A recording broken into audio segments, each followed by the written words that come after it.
As an innovation hub, we connect knowledge, creativity, and collaboration, transforming ideas into progress.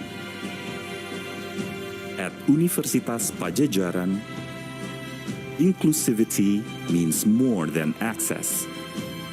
It means belonging, where everyone grows and learns together as one community. We create value for people, the planet, and prosperity, contributing through knowledge, compassion, and collaboration to make a difference in everyday lives. By embracing digital transformation, we connect people, ideas, and opportunities, ensuring smarter and seamless access for all. Through partnerships across industries and global institutions, we open doors to shared learning and innovation that empower progress. Excellence is our spirit. Inclusivity is at our heart. And impact is our purpose. Together, we rise towards a better future. Be part of tomorrow with Universitas Padjadjaran.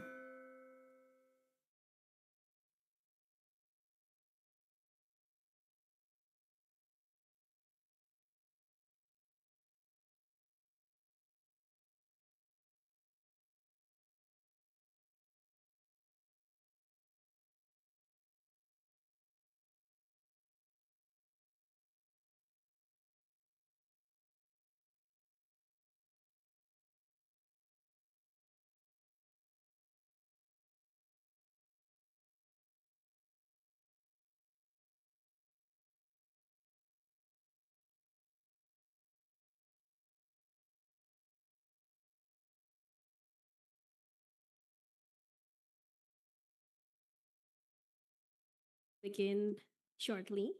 So, uh, Assalamualaikum warahmatullahi wabarakatuh. Good morning, everyone. Your Excellency, distinguished speakers, respected dean and faculty members of the Faculty of Law, Universitas Padjadjaran, esteemed delegates and participants, ladies and gentlemen. On behalf of the organizing committee, it is my great pleasure to welcome you to the summer course 20 and 26 organized by the Faculty of Law, Universitas Padjadjaran. My name is Salsabila Tiara, and it is my honor to serve as your Master of Ceremonies for this morning session. This year's summer course with the topic Human Rights and Democracy in the Digital Era brings together distinguished speakers and participants from across Asia and Africa to exchange ideas, share diverse perspectives, and explore the opportunities and challenges of protecting human rights in today's digital world. As we gather here in Bandung, a city that symbolizes solidarity and international cooperation through the spirit of 1955 Asian African Conference, we hope this program will inspire meaningful dialogue, strengthen academic collaboration, and encourage innovative approach to advancing human rights and democracy in the digital era. Without further ado, let us begin the opening ceremony of the summer course 20 and 26. To commence the opening ceremony, may I kindly invite all distinguished guests, speakers, and participants to rise for the national anthem of the Republic of Indonesia and continue with Universitas Padjadjaran hymn.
Please be seated. It is now my great honor to invite the Dean of the Faculty of Law, Universitas Padjadjaran, Mr. Ahmad Gusman Chatur Siswandi, PhD, to deliver his official remarks and formally open the summer course 2026. Please welcome Mr. Ahmad Gusman Chatur Siswandi, PhD.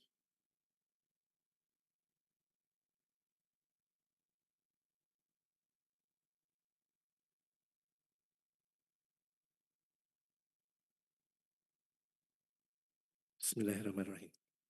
Assalamualaikum warahmatullahi wabarakatuh. Very good morning and good day to all of us. Distinguished fellow deans, respected colleagues of the faculty of board and heads of department, esteemed professors and colleagues from Unpad and our partner universities, honorable speakers, present here His Excellency Pak Bunyan Saptomo, welcome Pak, and also joining us online, Professor Zhang Alang, and also other honorable speakers from Malaysia, Australia, South Africa, and Germany, members of the international delegation, and of course, our dear students, participants in this summer course who have traveled near or far to be here. It is such a privilege to stand before you this morning.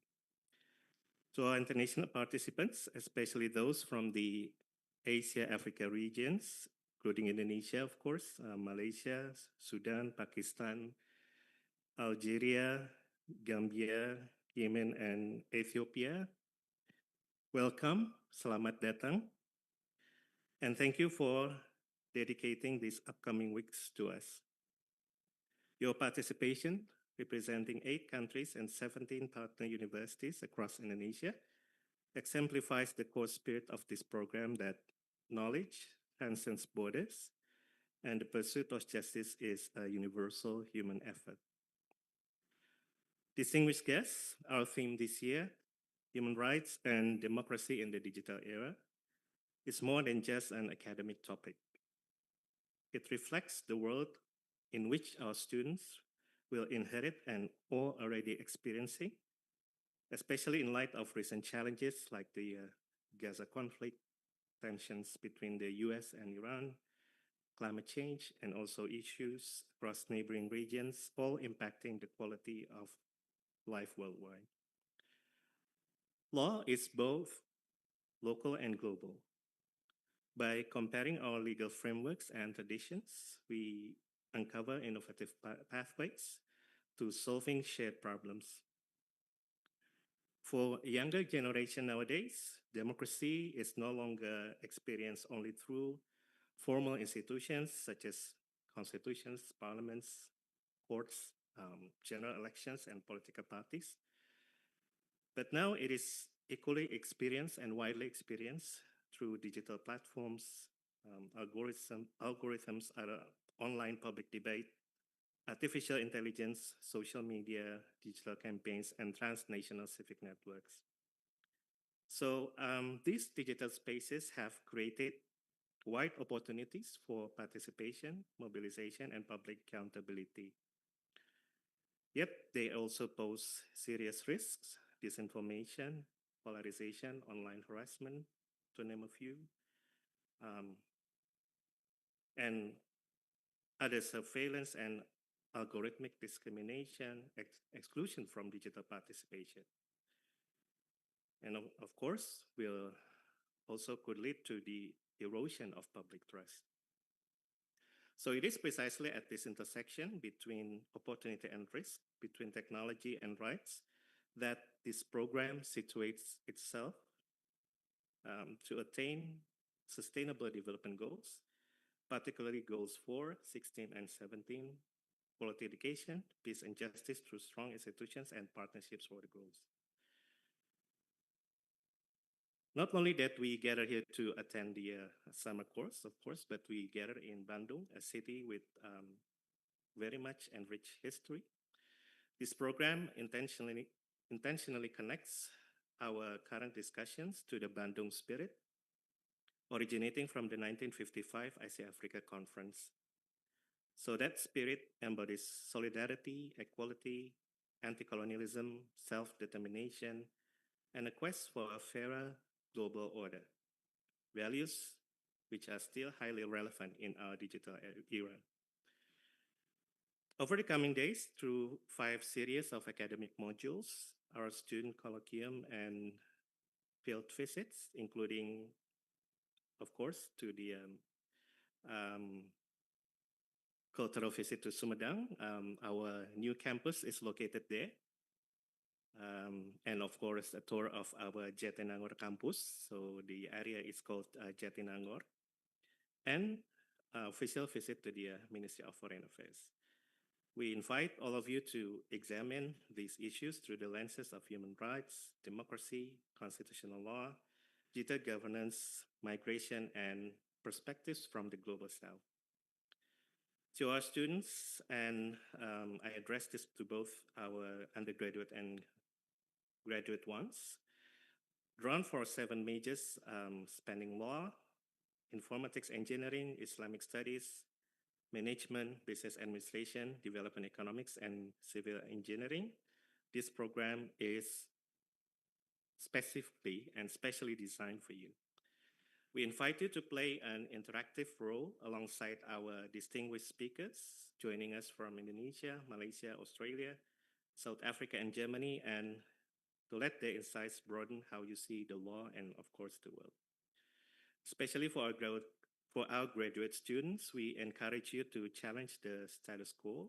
Do not just simply receive the knowledge, but delve with it further, interrogate it, test it against your own context, and try to make contribution through your perspectives to this conversation, through your research. We have offline participants and also the teenagers joining us online. This is your shared classroom for these courses. So I hope that you can make full use of it and form lasting friendships along the way. Finally, allow me a moment to express my deepest appreciation. This summer course would not be possible without the fruit of months of careful planning and tireless coordination by our academic and administrative teams, led by my dear colleagues on the faculty board, the Department of Constitutional Law, the Department of International Law, and the Department of Information Technology and Intellectual Property Law. To every member of the organizing committee, our lecturers, and our support staff, this program is realized today because of you. So on behalf of the faculty, I thank you most sincerely. With gratitude in our hearts and anticipation for the dialogue ahead, it is now my privilege and honor to officially open the 2026 Universitas Padjadjaran Faculty of Law Summer Course, Human Rights and Democracy in the Digital Era. May our discussions be fruitful and our friendships endure. Thank you for your kind attention. Assalamualaikum warahmatullahi wabarakatuh.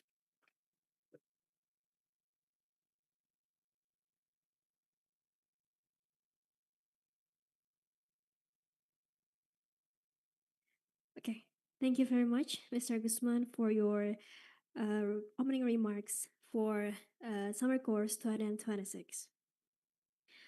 Ladies and gentlemen, although the presentation of tokens of appreciation is usually held in the end of the program, we will proceed it now as the Dean of Faculty of Law Universitas Padjadjaran has another engagement to attend. So may I now invite Dr. Andes Bunyan Saptomo M.A. as our speakers today to come forward to the stage. And we would like to invite also Professor Allain, who joining us virtually to kindly remain on screen for this special moment. May I also respectfully invite the Dean of Faculty of Law Universitas Padjadjaran, Mr. Ahmad Gusman Chatur Siswandi, to present the tokens of appreciation to our distinguished speakers. And for Professor Allain, the presentation will be made symbolically on his behalf.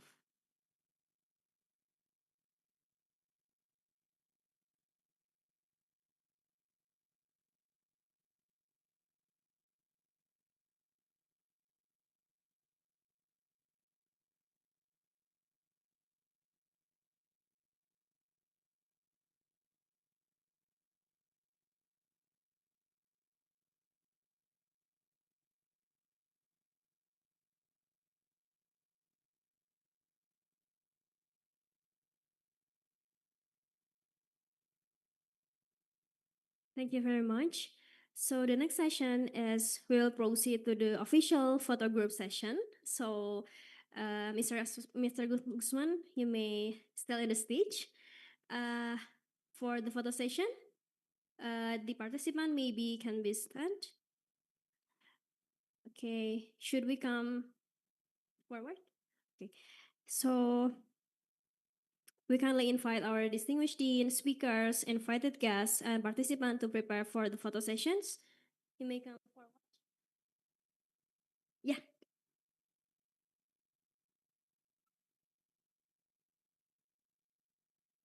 Maybe you can come closer. Okay.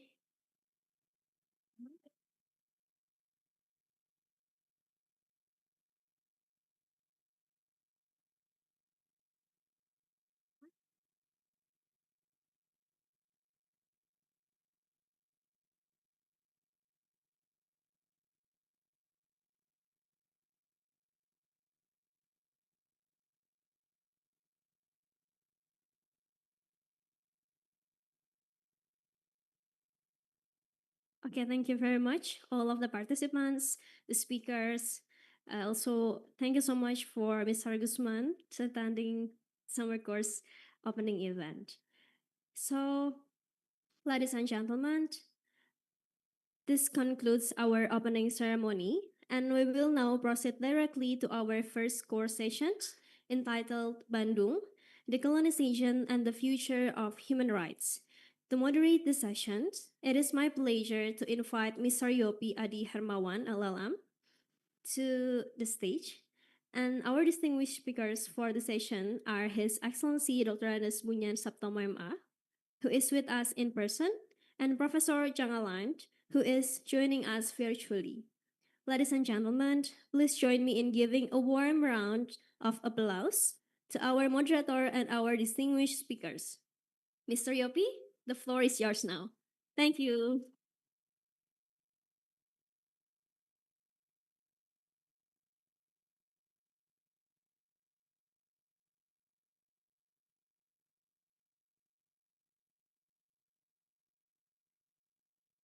Assalamualaikum warahmatullahi wabarakatuh.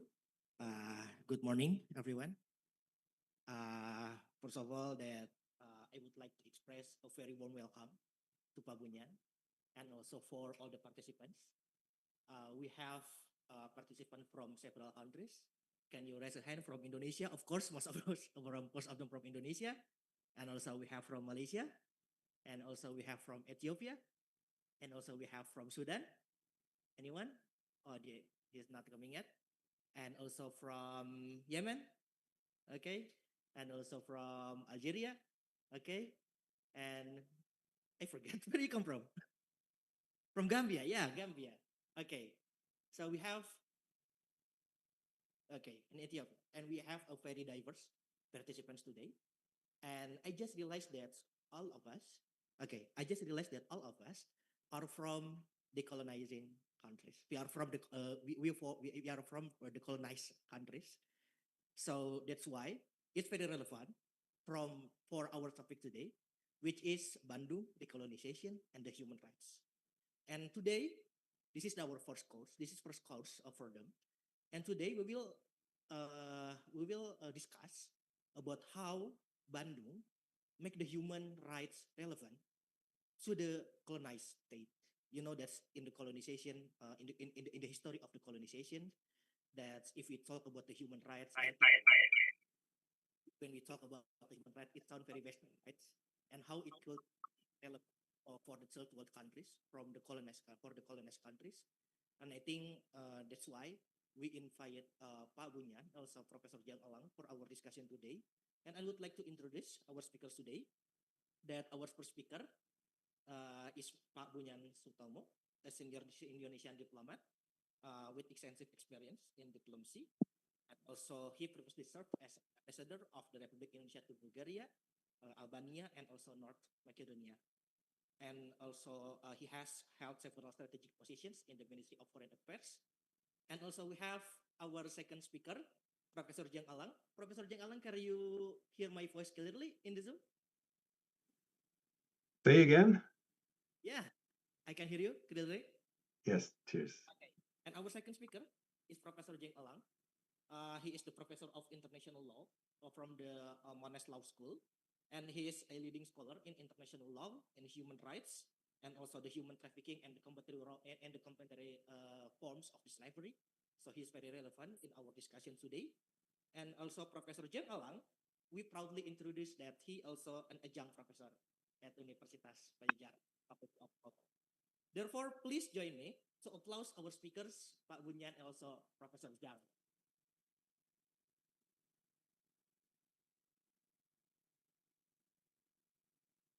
I think for the first occasion, I invite Pak Bunyan for speak first, and after that I'll follow with Professor Jang. So therefore, the floor is yours, Pak Bunyan. Bismillahirrahmanirrahim. Thank you very much to our moderator or facilitator, and also very good morning to all of you. It is an honor for me, to join what they call summer course, in the well-known University of Padjadjaran. When I joined the Ministry of Foreign Affairs 40 years ago, the minister was Professor Mokhtar Kusuma Atmaja. He was professor from this faculty, from this university. So it is a very honor for me to come here. And it is the first time for me to be invited to this faculty or university. And I was invited to talk about Bandung, then decolonization, and the future of human rights. So I would like to inform you that first, my background is not a lawyer, or a jurist, but I study political science at the University of Gajah Mada. Then I continue my study at the University of Birmingham in United Kingdom for master degree, or only 1 year for master degree. Then I continue my career at Ministry of Foreign Affairs as first track diplomats.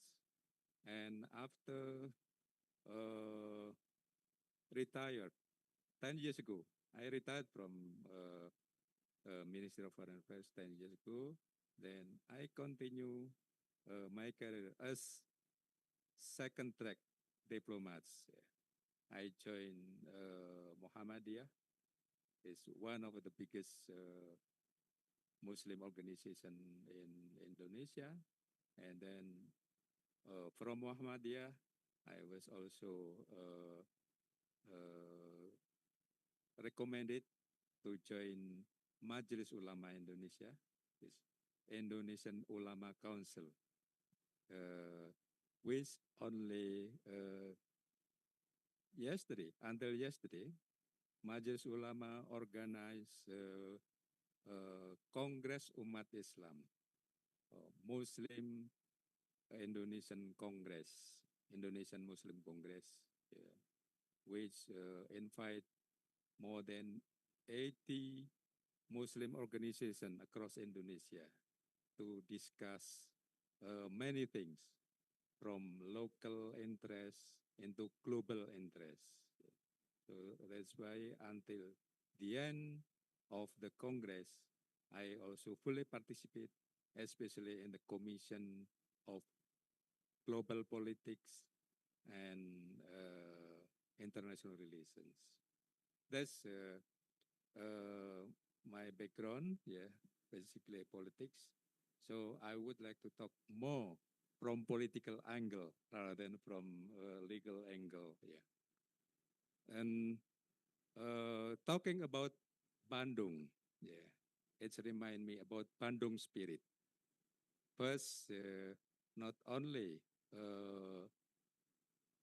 Bandung Conference, Asia Africa Conference, but also before, in 1946, there were Bandung Lautan Api, or Sea of Fire in Bandung. Yeah. It was the spirit of independence of Indonesia, and also the spirit of struggle to gain independence. As you all know, that Indonesia declared independent in 1945 in August, but not until 1950 we gain our recognition, international recognition. So about 5 years, we continued our struggle against Dutch colonial government, Dutch colonial troops which intend to colonize, to recolonize Indonesia. Bandung spirit was in 1946, in which how the people of Bandung intended to prevent the aggression of the Dutch army and supported by British army, because at that time British army also the command of Southeast Asia in Singapore. Mostly, I believe British army, but the main effort by Indonesian people was in Surabaya. So that's why we call Indonesian Hero Day, in Surabaya, which they struggle against British and Dutch colonial army intended to recolonize Indonesia. And then after 10 years of the Sea of Fire in Bandung, and we organized Asia Africa Conference, this more diplomatic effort of Indonesia, and we call it the spirit of solidarity. After 1945, there were several countries already gained their independence, but some of them have not, including many African countries, not until after 1955, including Algeria, Palestine, and unfortunately, until now, Palestine is still colonized by Israel authority. Next.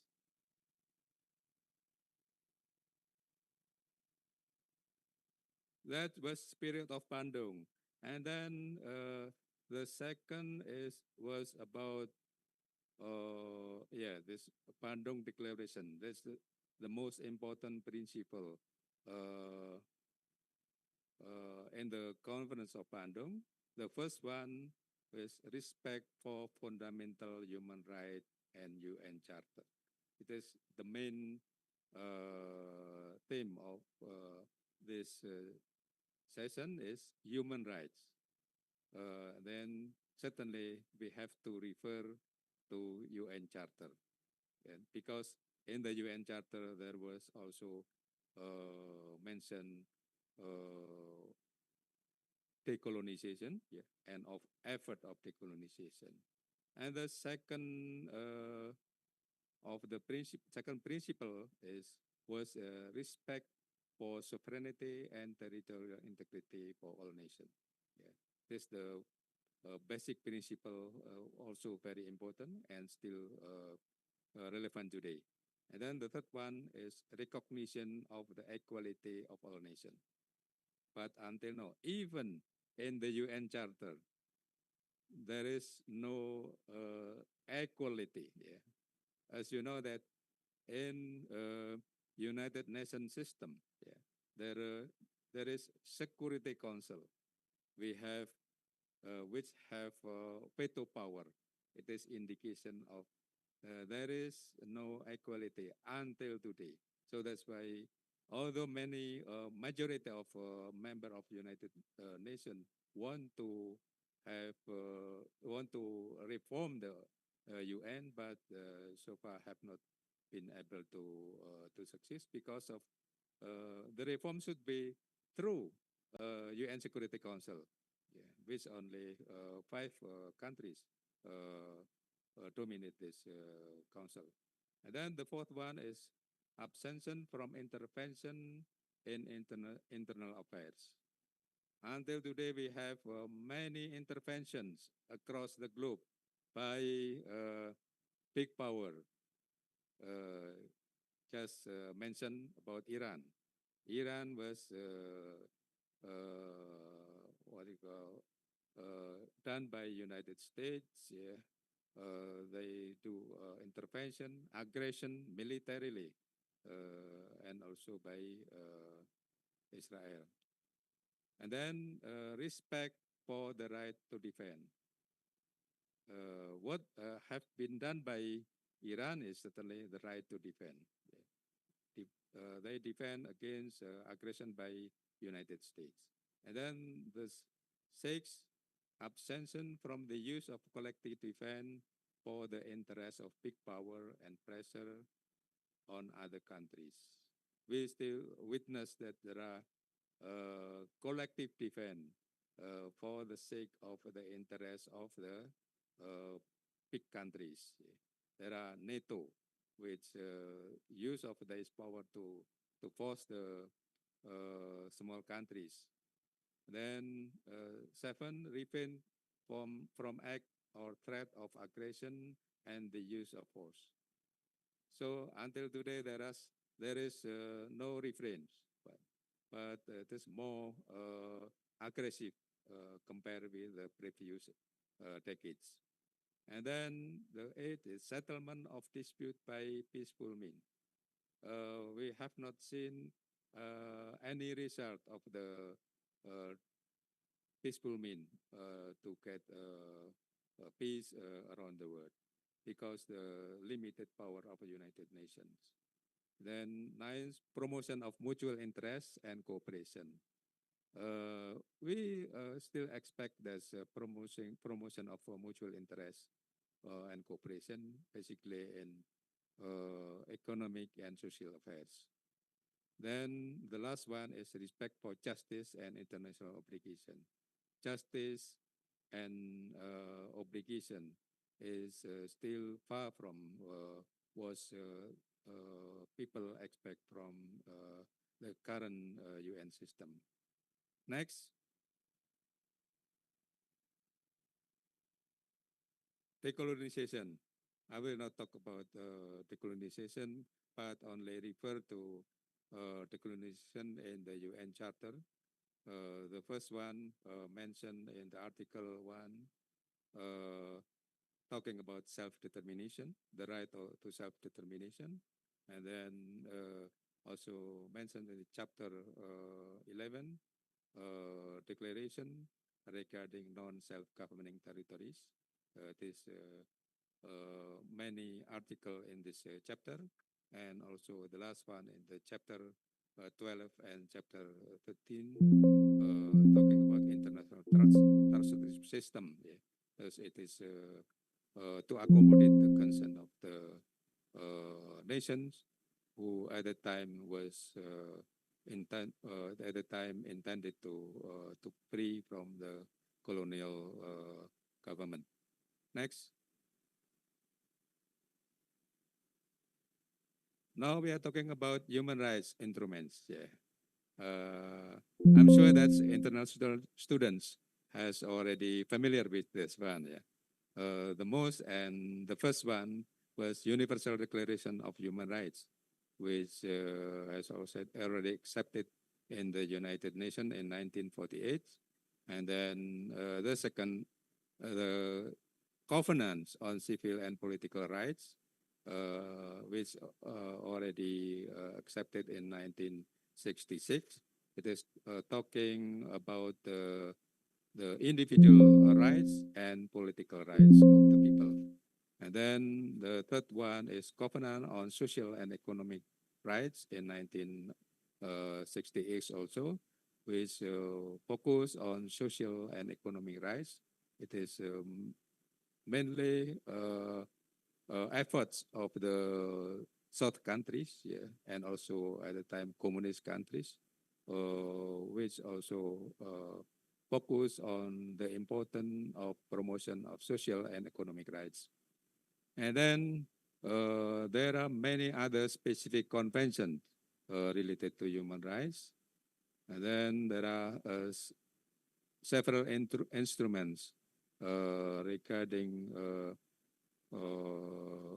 judicial related to human rights. The first one is UN Human Rights Office in 1993, and then International Criminal Court or Rome Statute in 1998, which in which it is intended to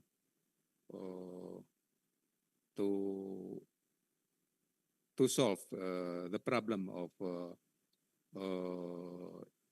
human right issue, which basically very what do you call it? Yang berat itu human right yang berat itu apa? Yeah. It is gross violation of human rights. It's mainly genocide, crime against humanity, war crime, and crime of aggression. And the last one is the establishment of a Human Rights Council in 2006. That's a basic instrument of human rights already exists in international system. Next. Now we are talking about the future of human rights. Yeah. Since my background is political scientist, yeah, we are not talking about international system. Yeah. Basically, international system is an anarchy. There is a lack of law enforcement authority. Yeah. Although there are Security Council, but the law enforcement authority should be also based on agreement of member countries. And then what the situation is of the global politics today. There are several opinions about global politics today, but I would like to refer to one opinion. The first one is the current situation in the global now is geopolitical disorder. Yeah. A state of instability and uncertainty in the global political landscape. That's the current situation. Yeah. It is based on EUI seminar forecasting a decade of geopolitical disorder 2023. The characteristic of the geopolitical disorder is the first one, increasing tension and conflict. Yeah, we are now witnessing the continuing tension in Palestine, which has been occupied by Israel since 1947. Yeah, and the last one is the war and aggression in Iran. Yeah, that's the current situation. It's not only in Palestine and Iran, but also in several parts of the globe, including in South America, Venezuela, in Eastern Europe, Ukraine, in Africa. There are many students from Africa. I believe that there are conflicts in Africa, Somalia, Sudan, and in West Africa also there are several conflicts. Then the second characteristic is weakening of global order and institutions. Global order is certainly should be based on international laws. But you know what happened with international law today? You know better than me because your background is study in international law. And then institution. Yeah. we have United Nations, but what can be done by United Nations today? Yeah, it seems only witnessing the global geopolitical disorder today. Yeah, there are many conflicts around the world, but there is nothing can be done by United Nations. Then the fourth one is shifting power dynamics. Yeah. From the West domination, especially American dominance, American hegemony, to the East, because it is not because of the West is declining, but because of East, especially China, is growing faster. Yeah. So in economic term, yeah, the West still growing, but only probably 2% maximum. Yeah. But China economic growing is sometimes more than 10%, and lately around 5%.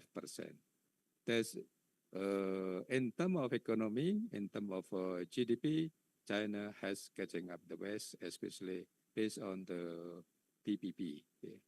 And then the last one is contestation of norm and values.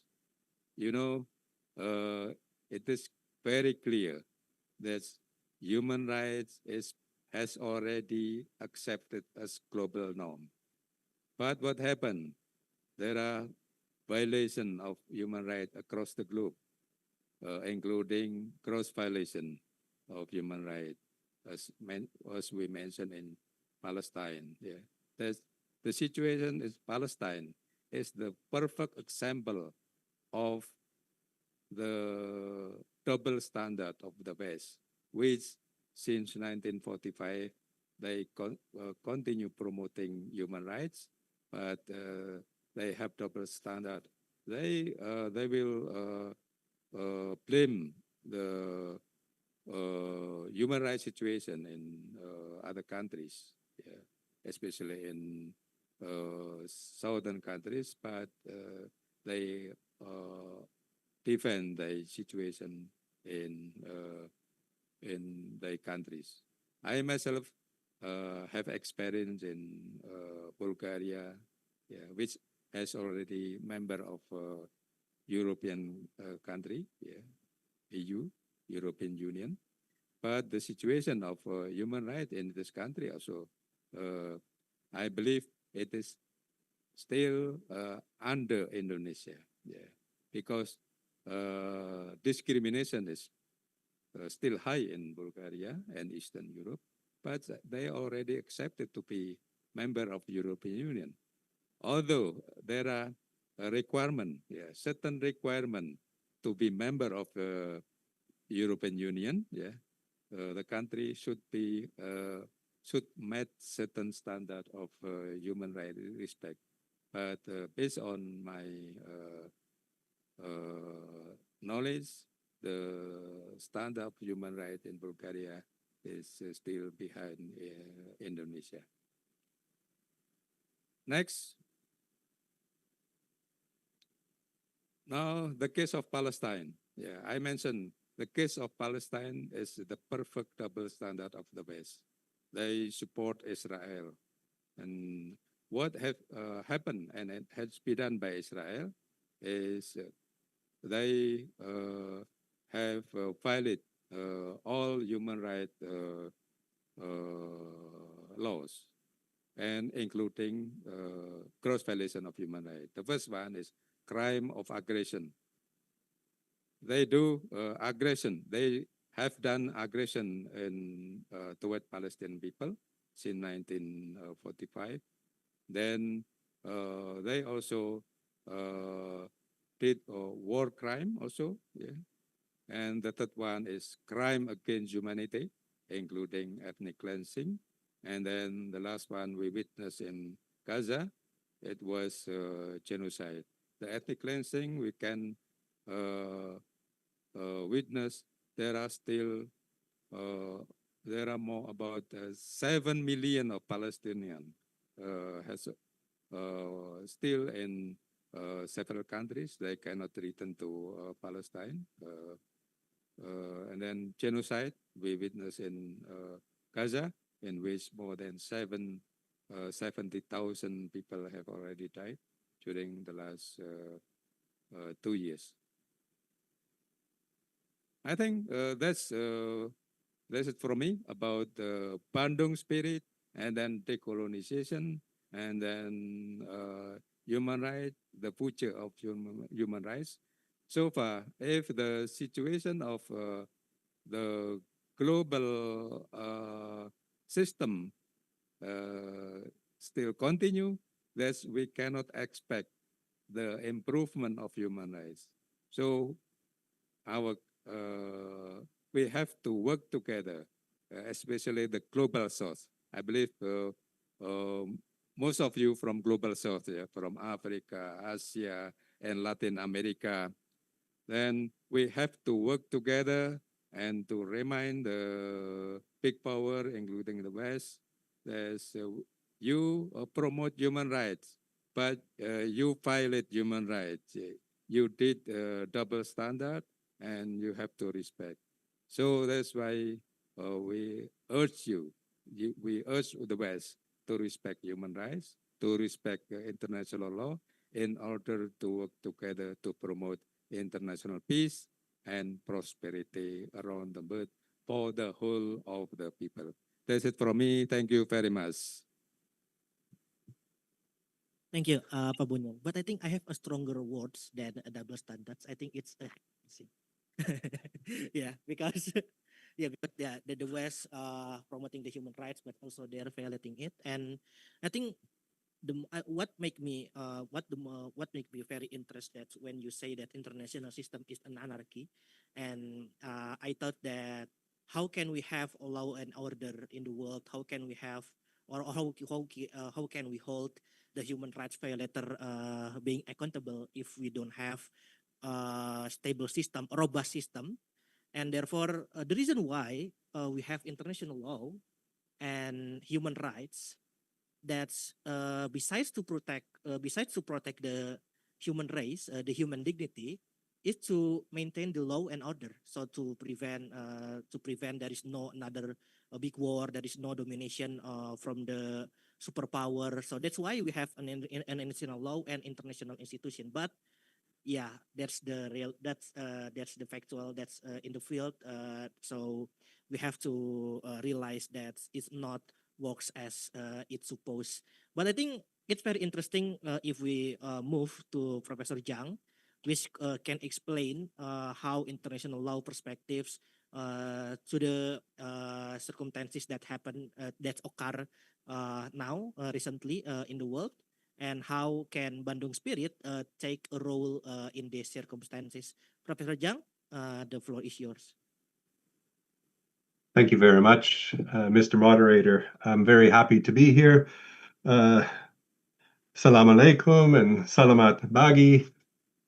It's an honor for me to be able to speak and to give a perspective. And I think I will do well in the sense of a well-coordinated panel where I'll speak more to the international element, having heard from the political element, but still, of course, law is highly political. And so I'm happy to be here to be involved in this, which is course one of this summer course on human rights, democracy in a digital age, and to consider the Bandung decolonization and the future of human rights.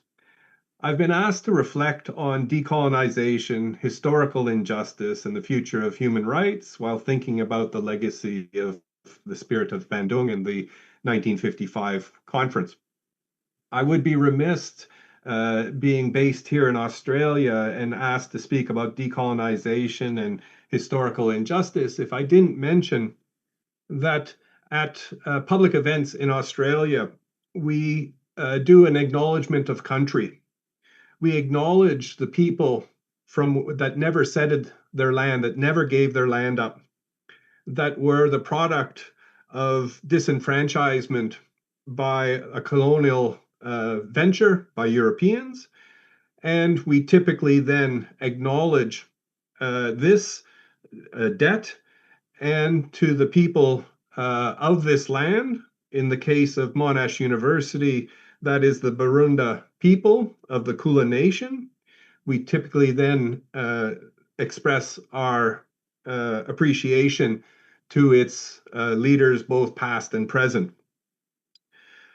I want to also recognize that in Australia, we have the longest surviving judicial jurisprudence of over 65,000 years of a form of international relations between the various nations of that form Australia for thousands of years.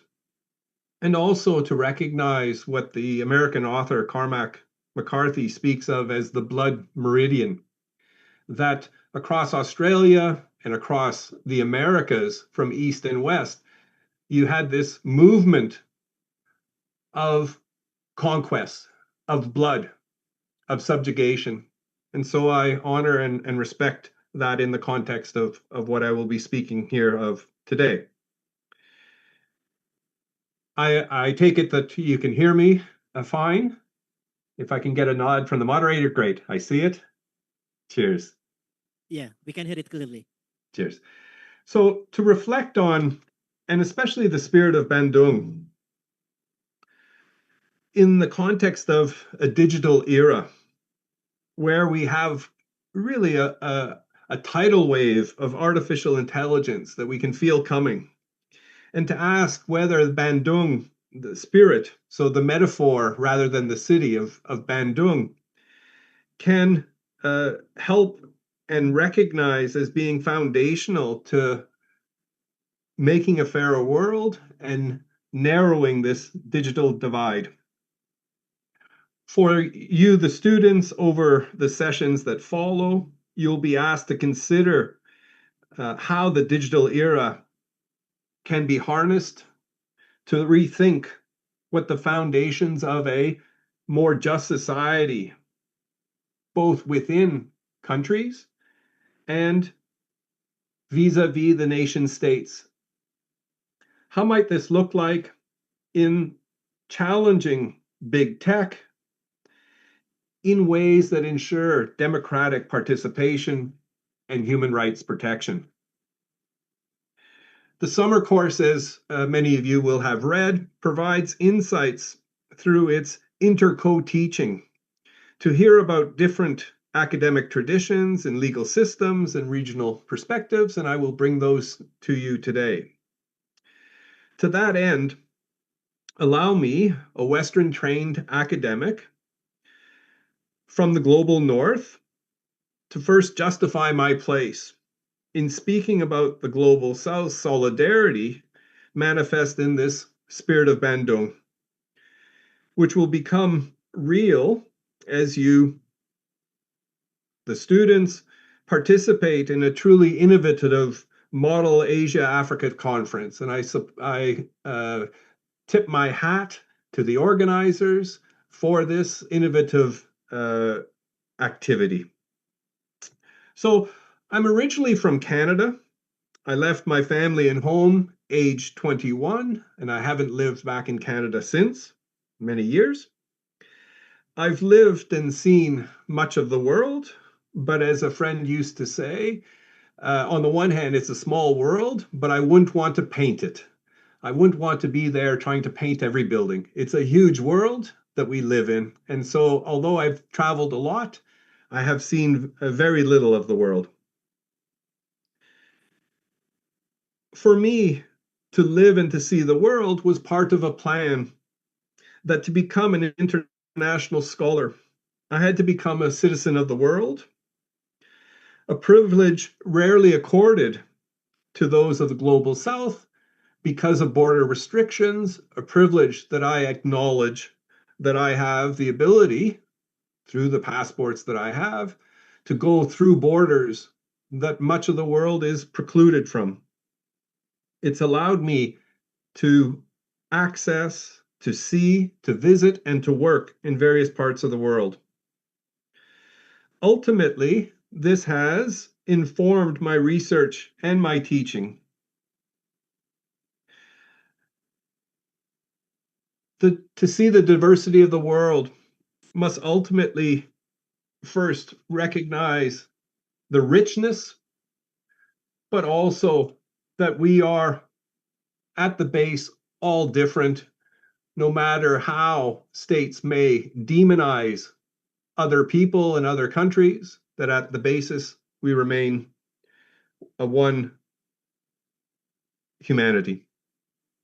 So from Canada, I went to Central America. I spent a year as a fellow of the Organization of American States at the Inter-America Court of Human Rights in Costa Rica, a country between Panama to the south and Nicaragua to the north.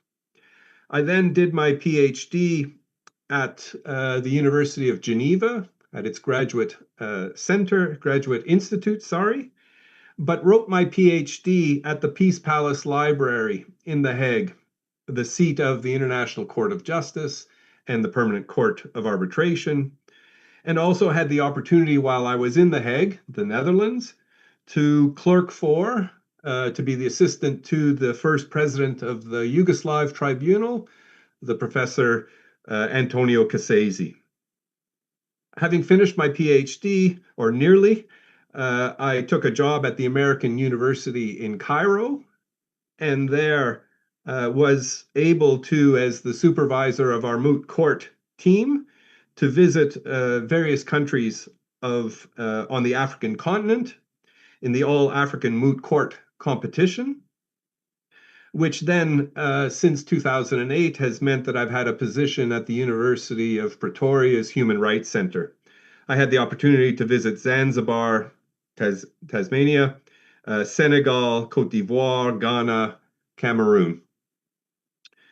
From there, I worked at Queen's University, Belfast. Belfast is a divided city, a city that is separated by so-called peace walls, and is based on a divided island of Ireland. Then, and finally, I find myself here in Melbourne, Australia, at Monash University.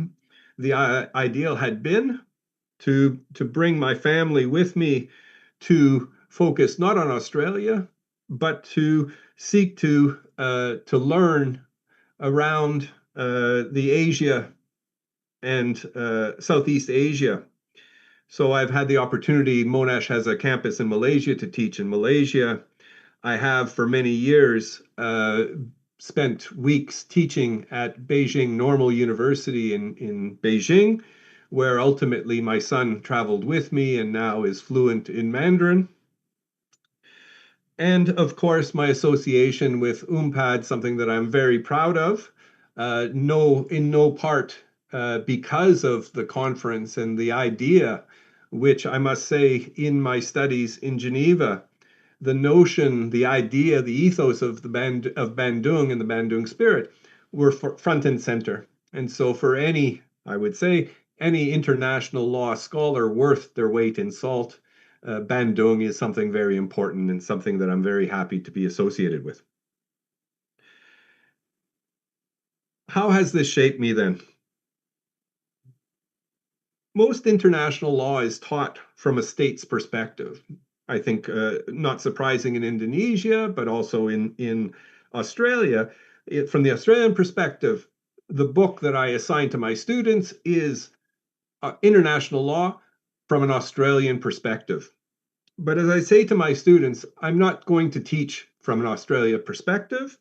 My perspective is to teach international law from an international law perspective. At the Graduate Institute in Geneva, the only textbook that we were given, other than those that we had to purchase, the only book that we were given was a pocket-sized copy of the UN Charter.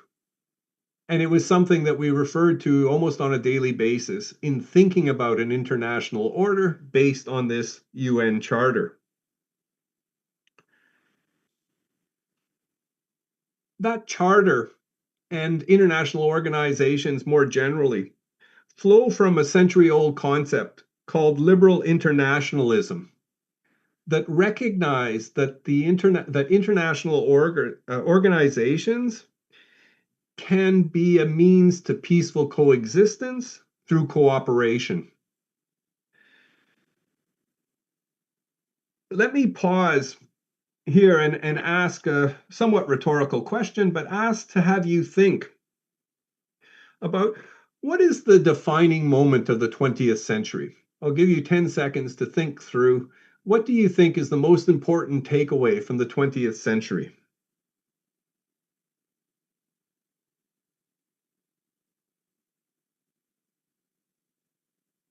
Well, in the West, there's no discussion. It's the First and the Second World War. These are the defining elements of the 20th century.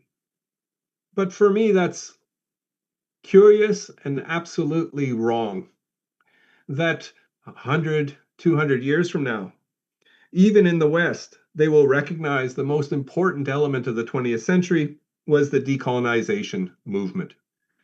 That a world moved away from an international law that was really European based to one that includes everybody on this planet.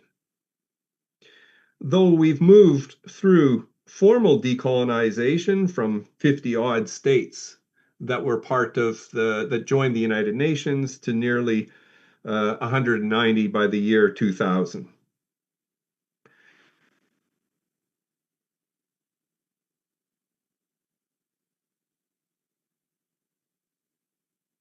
And it's important then for us to recognize the place of the global South and how monumental the the Asian African Conference was in 1955 to bring together for the first time those non-Western states. In this first meeting of independent states, of what I might call the first wave of independent states and statesmen, I would say, and our first speaker, Mr. Ambassador, did well to spell out the Declaration of Bandung. It is for me a rather conservative declaration, one that was speaking to some extent to the West in stating an acceptance of the state system manifest in the UN Charter, but emphasizing those things that were most important: non-interference, the equality of all races, that there should be a detachment from the Cold War paradigm of superpowers, and the concepts of cooperation, respect for justice, and international obligations. In that context, allow me to think through a little bit of the Bandung spirit as an intellectual source that, to me, continues to pay dividends today, and I will seek to show how that manifests itself. Because it does break and it creates, for me, a new international law. An international law in which the global South has influenced. No less because we moved from 1945 to about 1980, I would say, with the United Nations International Law Commission moving to codify much of traditional international law with the input of the global South. Moving away also from this European public law with its strict sovereignty. While today in academia, in my country and others, we talk about decolonizing the curriculum, for others, including radical advocates, for migrant groups, for those groups within society that are marginalized, the call is about abolishing the police, abolishing prisons, abolishing the border, and bringing into question the very notion of the state. In essence, it seems to me this raises an existential question. In an era of thermonuclear weapons and transcontinental payloads, can the world survive the next precursor to change of the international order? That is to say, that the League of Nations was a product of the First World War, the United Nations a product of the Second World War. Can the world survive a Third World War and a new order? Must we live through revolution, or do we have it within us to evolve? I, for one, am not sure, as the practice of the UN Charter quickly left out and made of it dead letter law the sections that were most important. And that was that it would be for the United Nations, as was envisioned, collective control over the military of all nations in the service of peace through collective security. Read your UN Charter, you will see it there under Chapter 7. This never came to be and effectively changed the UN Charter, which I might add as a beside, the UN Charter was drafted before Hiroshima and Nagasaki. It is a pre-nuclear document. There was no vision at the time, months before, of nuclear weapons.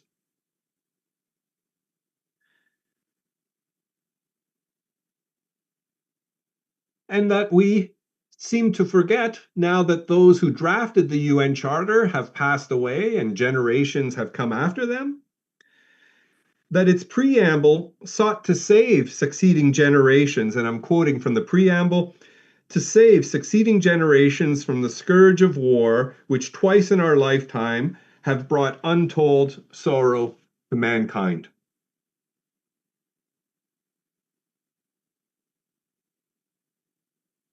Can we move beyond then this, what seems to be a doomsday scenario? I use the word doomsday specifically in reference to the doomsday clock, a clock which is approaching midnight, which was created by scientists against nuclear weapons, including with leadership of Albert Einstein and Oppenheimer. Can we move beyond this doomsday scenario of revolution to an international law through evolution, of which I believe Bandung, the concept of global South solidarity, can point the way? On what basis might evolution take place? By emphasizing, it seems to me, and further developing what I would term the communal threads that are a product of this post-1955 international law, and developed at the insistence of the Global South as against this European public law that sees strict sovereignty.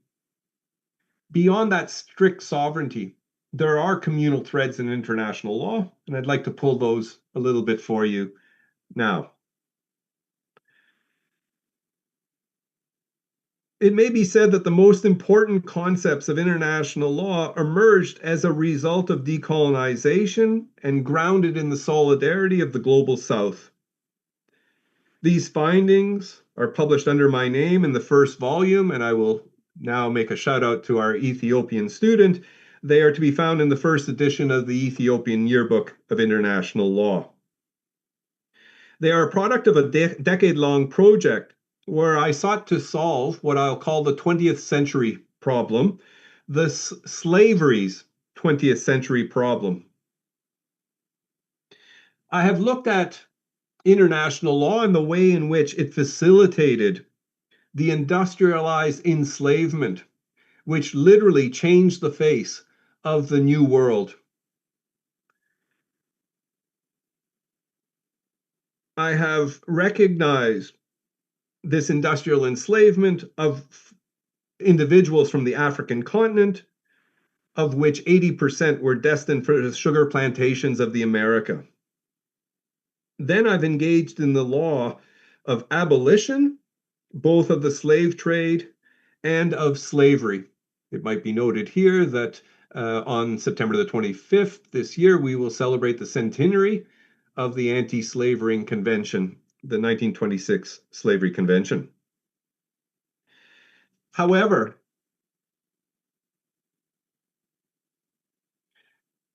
abolition is about repealing laws that allowed for slavery.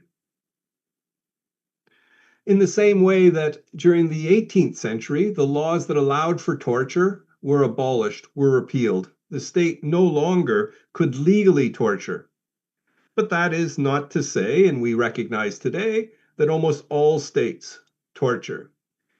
However, they do it in a de facto manner, not de jure, not by law. What we see today and what I helped to work through was that during the 20th century, slavery couldn't exist in law. You couldn't be found to have violated, to have enslaved another person, because the only way in which you could enslave a person was through law. Laws having been abolished, you had legally made enslavement impossible. During the 20th century, as this transpired, you also sought to protect the norm of slavery, which is very curious. So you made it in 1998 through the International Criminal Court. You made enslavement a crime against humanity.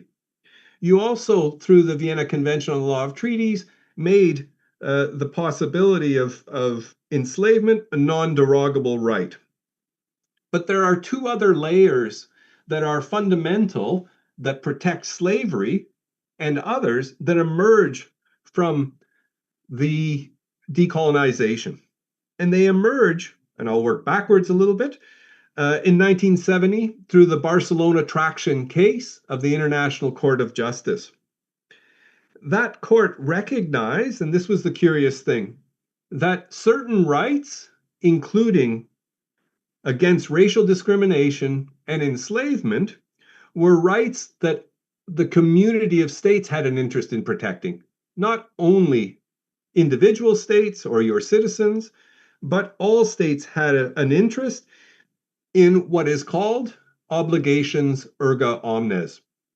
This concept, which emerges from the global south as a result of Ethiopia and Liberia bringing a case and a disaster, it must be said, of 1966, in which the International Court of Justice, having been stacked by Western judges, overturned a previous decision which had given Ethiopia and Liberia standing to challenge South Africa's apartheid annexation of what we call today Namibia, Southwest Africa. I'm conscious of the clock, and so I've got 5 minutes still, and I'll work those as best as possible. It was an apology. Barcelona Traction was an apology for 1966, in which Ethiopia and Liberia sought to act not because their individuals were being held in Namibia, but rather in the common interest. They were seeking to act in the common interest. This communal thread should also be recognized because the court spoke to the notion that where you have violations of a jus cogens norm, a preemptory norm, that there is also a communal interest. This was driven, again, by decolonization.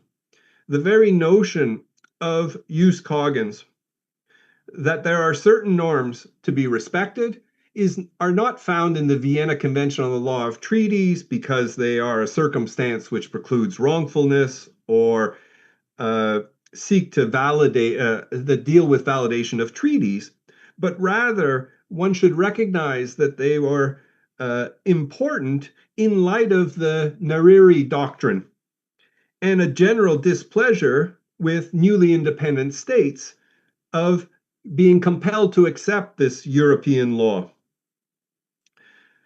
And that ultimately there are certain norms that have a higher order, where no derogation is allowed, and where the very question of a violation could bring the state system into question. This is why today, and again, a shout out to our student from the Gambia, this is why the Gambia can bring a case against Myanmar. This is why South Africa can bring a case against Israel. Although their citizens are not directly involved, there is a universal interest. This universal interest is a product of the global South and its solidarity. It's important, but also important that you may never have heard that before. And for me, one of the most important, I hope, lessons to take away is the need for the global South to write its history. To write its history and not depend on what has been written, but do your own research and find where we're coming from. Ultimately, this was the global South solidarity at play in bringing forward these elements of a universal interest. The selfishness of the European system can give way to universal interests that seek to protect the planet.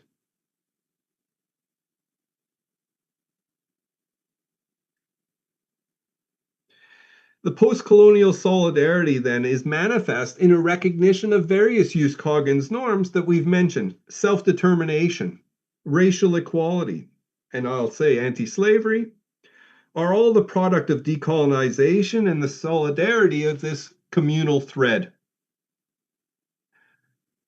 That solidarity is alive today. How so?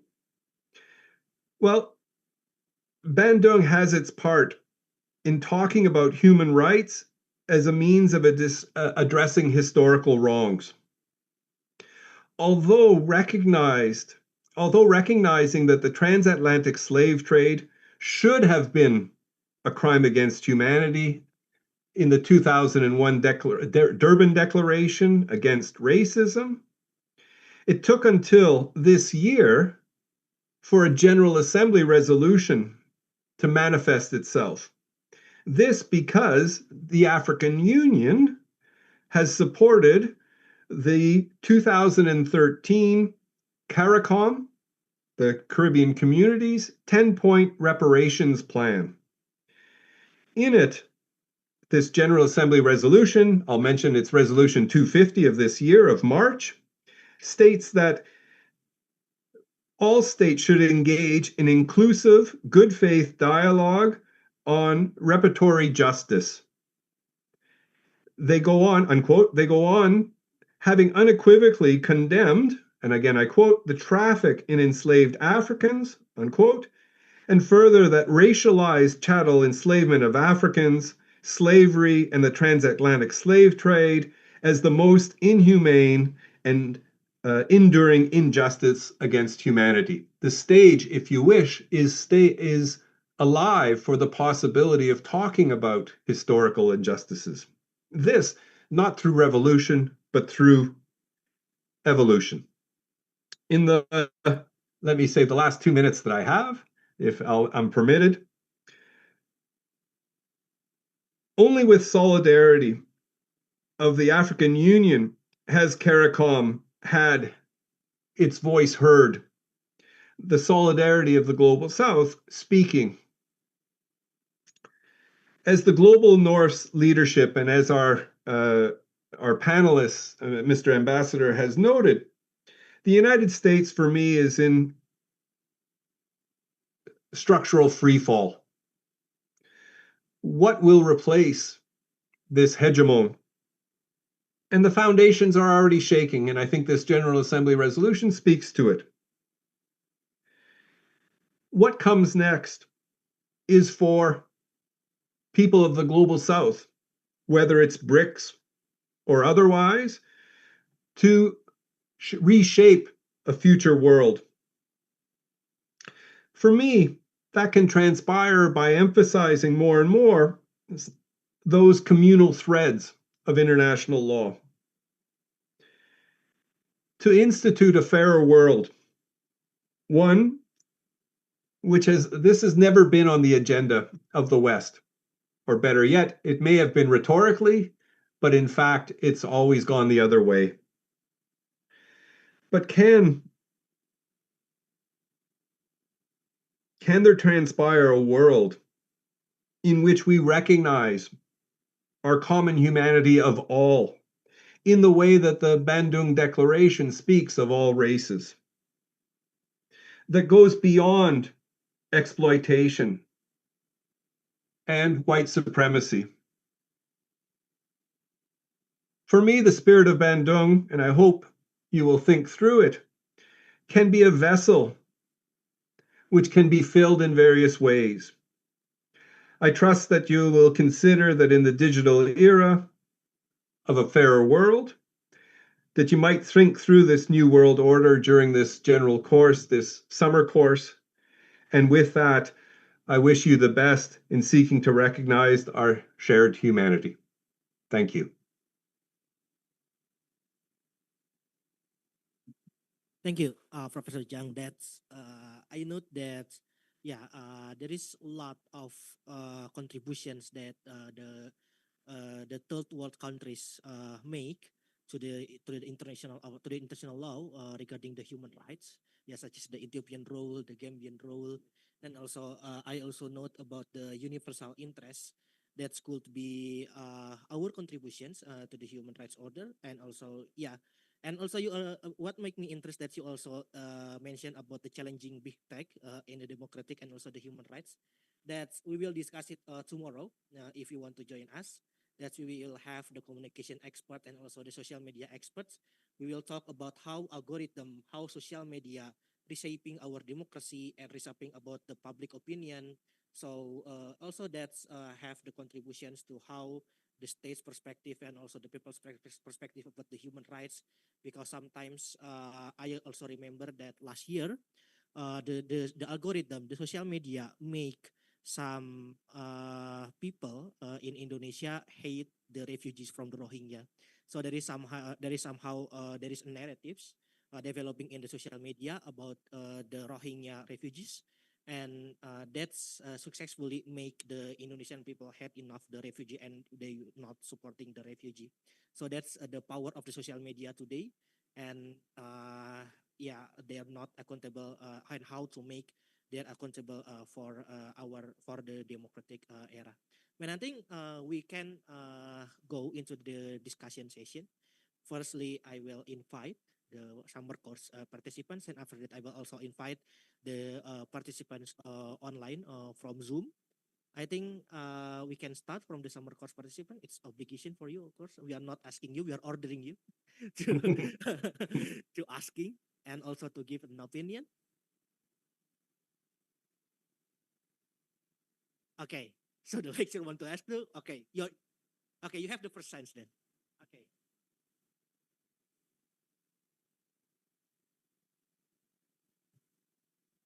Let me introduce myself. My name is Versa. I'm a cyber law lecturer. Today I want asking Mr. Bunyan only 2 points. The first one is what exactly mean of decolonization term in Bandung Declaration? Is that a merely political term or is it substantial term in international law paradigm? That's the first one.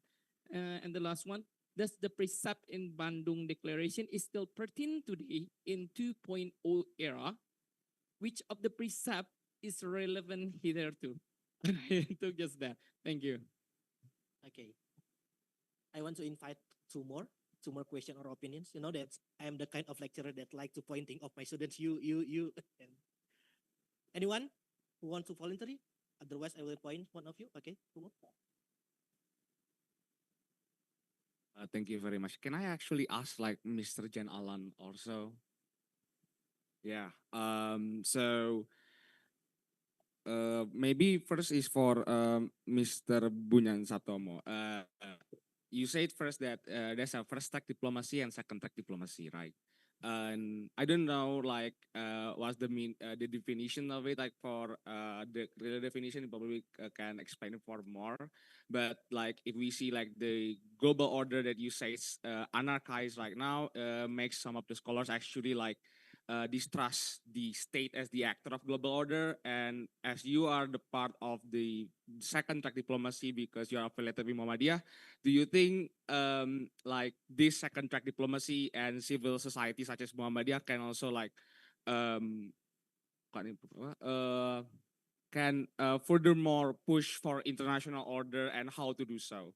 And probably for Mr. Janalan, some of the domestic politics and political figures in the right in the westerns, especially in the right wing, say that international order is failed because it doesn't prioritize its national identity and national sovereignty and national interest and prioritizing those, while in the same time those who say that is also using it for justified its hegemony towards everything else that surround them. And furthermore, some of international scholars also say that international order is actually have failed, like international is failed to creating order, etc. As international law scholars and professor, what do your opinion about that? And is there any furthermore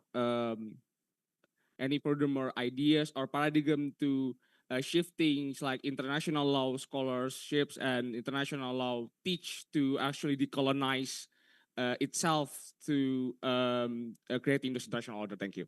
Okay, thank you. I need one more. Okay, please.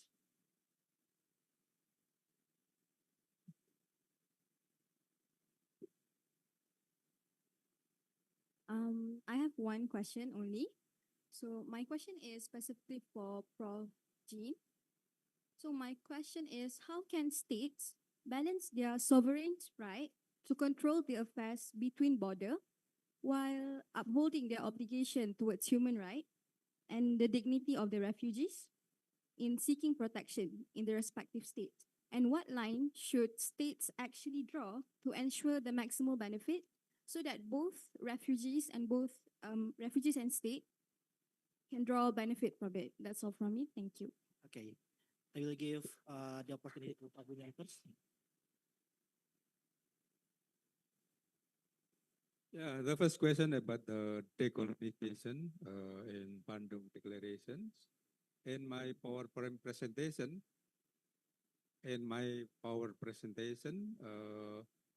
I mentioned that the term of decolonization is not clear mentioned, yeah, not specifically mentioned in the declaration of Bandung, yeah. But actually, the whole Bandung Declaration is it is the spirit for decolonization, yeah, because basically it is to support the independence of the participating nations, whether some of them has already got the independence and some of them has not, including now Palestine. Yeah. And then the relevance of the Bandung Declaration for today, 5 point era, yeah. You know better than me, yeah. But I think the spirit, the essence of Bandung Declaration is very relevant, yeah. And the existing technology, yeah, IT technology is certainly very important to spread the spirit of Bandung Declaration. That's my point. Yeah. Then the second question about the first and second track diplomacy. First track diplomacy is actually diplomacy and by government. And second track diplomacy by non-government. I told you I was moving from first track to second track because I retired in 10 years ago. Then I continue my diplomacy activities through second track diplomacy. I joined Muhammadiyah and the Majlis or agency of international relations and cooperation, and also supported by Muhammadiyah. I also joined Majelis Ulama Indonesia, also served for international relations division. What we did, first one is to promote religious value at international arena. Yeah. And the second one is to promote and to advocate humanity, yeah, the value and humanity. And the third one is to promote justice, because the value of religion is basically justice and humanity. So that's why we are doing a lot on diplomacy to support the cause of Palestinian. As I mentioned, that Palestinian case is actually the perfect issue for, I mentioned the double standard, but our colleague mentioned this, hypocrisy of the West. Yeah, they should actually help Palestinian, yeah, to gain their independence, but they prevent, yeah, the Palestinian independence. That's what we call double standards. And then the second question related to how the non-government can push forward to international order. That's basically with cooperation and expanding our solidarity to other countries. Hopefully will be heard, yeah, by the more powerful country. Yeah. What we did recently, only last week, I attend the Global Coalition for Palestine in Istanbul. So this year has been very hectic moment in diplomacy for me. Yeah. Early this year, I attend a conference in southern Philippines. And it is helping in what you call expanding the solidarity of South countries, South nations, including Indonesia and southern Philippines, yeah, in order to be heard by other countries. We in southern Philippines, what we did is actually a conference of solidarity toward oppressed nation, including Palestine and also unfortunate nation around the world. Then after that, I also visited Istanbul, specifically to support the cause of Palestine. We, in the conference of in Istanbul, we heard a lot of miseries, yeah, by Palestinian refugees and also prisoners. Yeah, they have a lot of what they call torture by Israeli government. Yeah. What it is very, they are very difficult in situation. Yeah. Moreover, in Gaza, Gaza is the biggest prisoner in the world. Yeah, prison camp. Yeah. But not only Gaza, actually West Bank also, it is bigger prisoners, yeah, because surrounding area is also controlled by Israeli government. And then the third one is actually not directed to me, then hopefully also can be addressed by the second speaker. Thank you, Pak Bunyan. For the next, Professor Jiang. Thank you. Thank you very much. Thank you for those questions. The first was around decolonization and what does it mean? Well, in 1955, it's clear because not only were states represented, newly independent states, this first wave that I spoke about, but there were 2 or 3 states that, freedom movements that also were there and were given a seat at discussions. That is to say that in 1955, it was about formal decolonization. That is to say that the colonies of the West, the push was that they would become independent. But what does that mean, actually, independent and decolonization? There was a push thereafter as the majority of the United Nations was from the global south and therefore could control the agenda of the democratic bodies such as the General Assembly, and in it pushed, for instance, the new international economic order, which was seeking to recognize that states couldn't truly be independent if they didn't have control over their natural resources. That was not acceptable to the West, and has turned into something else, but the ideas behind it, I think, hold true.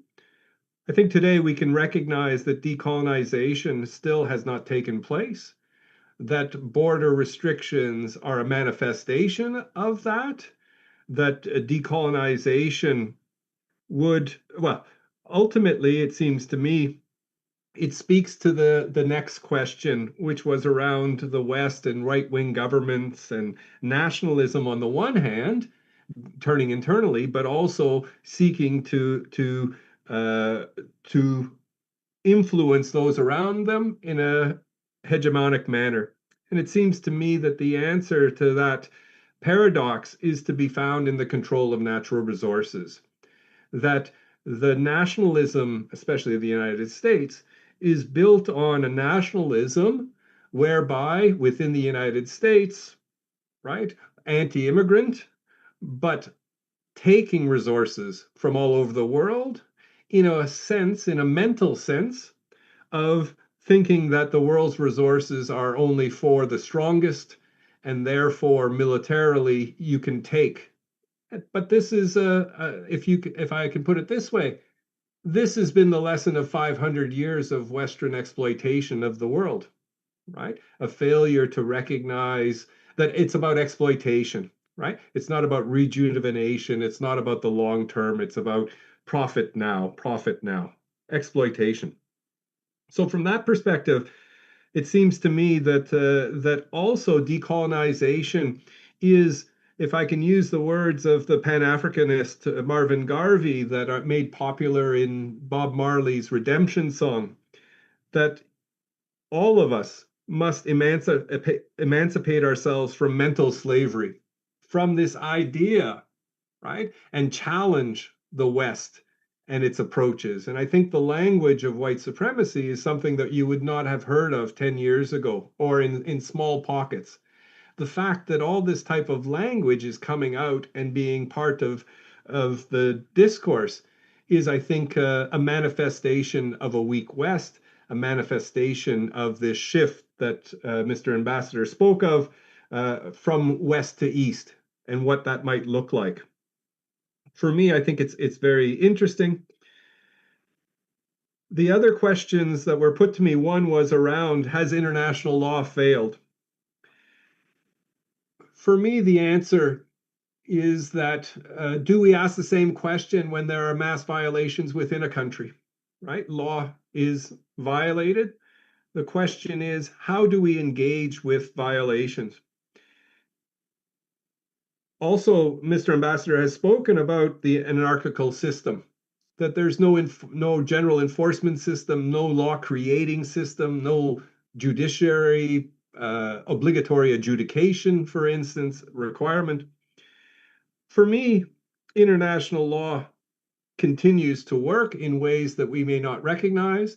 The simple fact that I can speak to you today is a manifestation of international law and allowing for the digital to cross balance sovereignty versus refugees or migrants. For me, there's a double standard, that the very notion of refugees was a concept that gained popularity after the world wars of those across the divide of communism versus the so-called free world. So refugees were very important, were very welcomed if they moved from the East to the West. Post 9/11, post the end of the fall of the Berlin Wall, when migration shifted from East to West to going south to north, all of a sudden, the West didn't like refugees. That I think, and it's already been mentioned here, the way in which media portrays and asks the question, whose media and what interests are being played? I don't think, and the other element, of course, is that the Global South is by far and away the biggest locus of refugees. It's not even close because the West simply will not accept refugees in large numbers in millions that find themselves around Syria, around Turkey, around the Middle East, and elsewhere. How do we balance state sovereignty? Well, the question is, for me, a question that I posed in my discussion, right? What does it mean for humanity? Is a common humanity, do we hide behind sovereignty for the things we don't like and use it to our benefit when it's in our interest? Or do we see the world in a bit of a different way? And that is that there is a self-interest in a common interest. And for me, this is hopefully the lesson that the Bandung spirit teaches us, that our own interests are caught up in the common interest, that sovereignty has to have a place for everybody. And that means a fairer world, right? Where ultimately, might we say, in a world with no war, a world with economic parity, there's no reason for people to flee countries, be it for political reasons or economic reasons. It's about creating a world where people are satisfied and happy. I think I'm an exception. I left my country because I wanted to go on this lifelong adventure. But most people want to stay home. It's a very big decision, oftentimes forced on them to leave their world, leave their families. It's not the exception. If you give people peace, if you give them prosperity, if you give them a fair world, migration will lessen, refugees will disappear. That, I think, is at the heart of thinking about a new world driven by the solidarity of the Bandung spirit. Okay.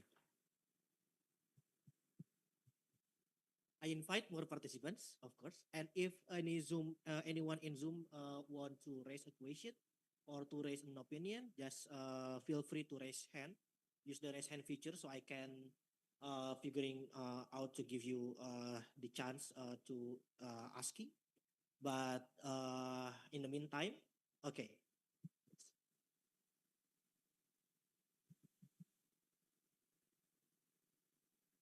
Thank you for the opportunity. My name is Raden Kasya, and I'm going to, if I may ask a question to Professor Jen, does the international law, as mentioned, is lack of enforcement, and also mentioned that we must see the international law perspective, not in the state perspective, but as international law perspective.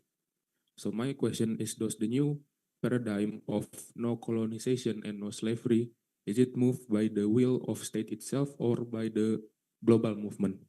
That's my question, Prof. Thank you. I invite two more. Okay. Okay. Maybe you first and then you, okay? Yeah, hello. My name is Bente and I'm from the Gambia. So I have a question.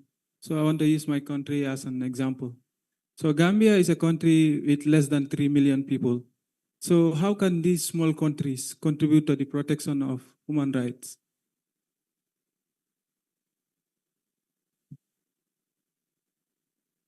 Thank you so much.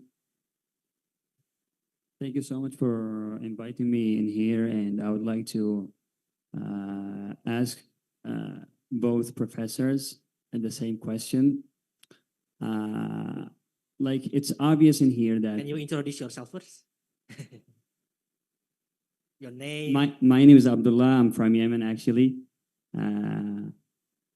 Actually, it's obvious to everyone, according to my opinion, and it might be a bias, but like the world has been exposed to many crazy things recently. especially with the Ukrainian-Russian war and Gaza-Israeli and Iranian and U.S. War. Also, the West is supporting the democracy everywhere in the worldwide, but it's actually kind of how can we say it, like apparently like the US is trying to intervene like the weak or the countries of interest policy, internally when it comes to interest and getting benefits from those countries. This is not only with the US, this is with the countries of power.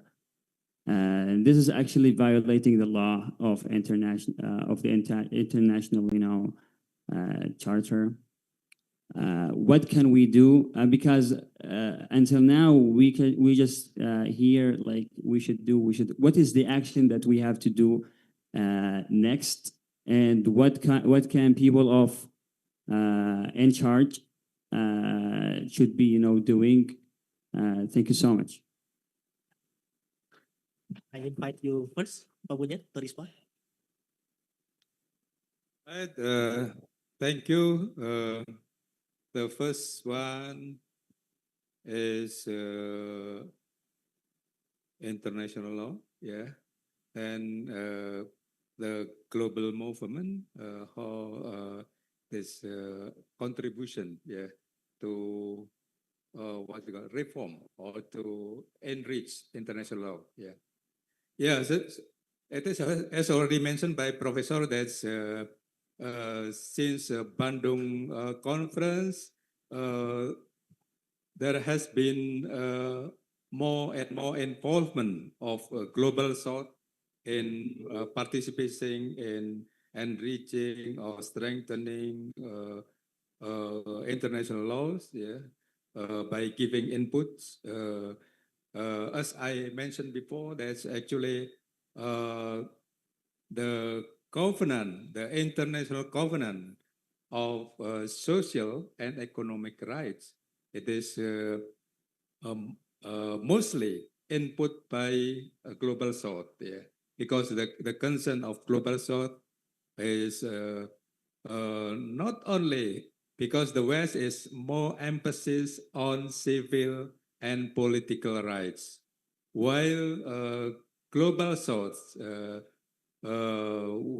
which mostly still in poverty, need to to address the problem in poverty and injustice by having international law which promote the need for social and economic rights. So sometimes they call it the rights of development in economy and social justice.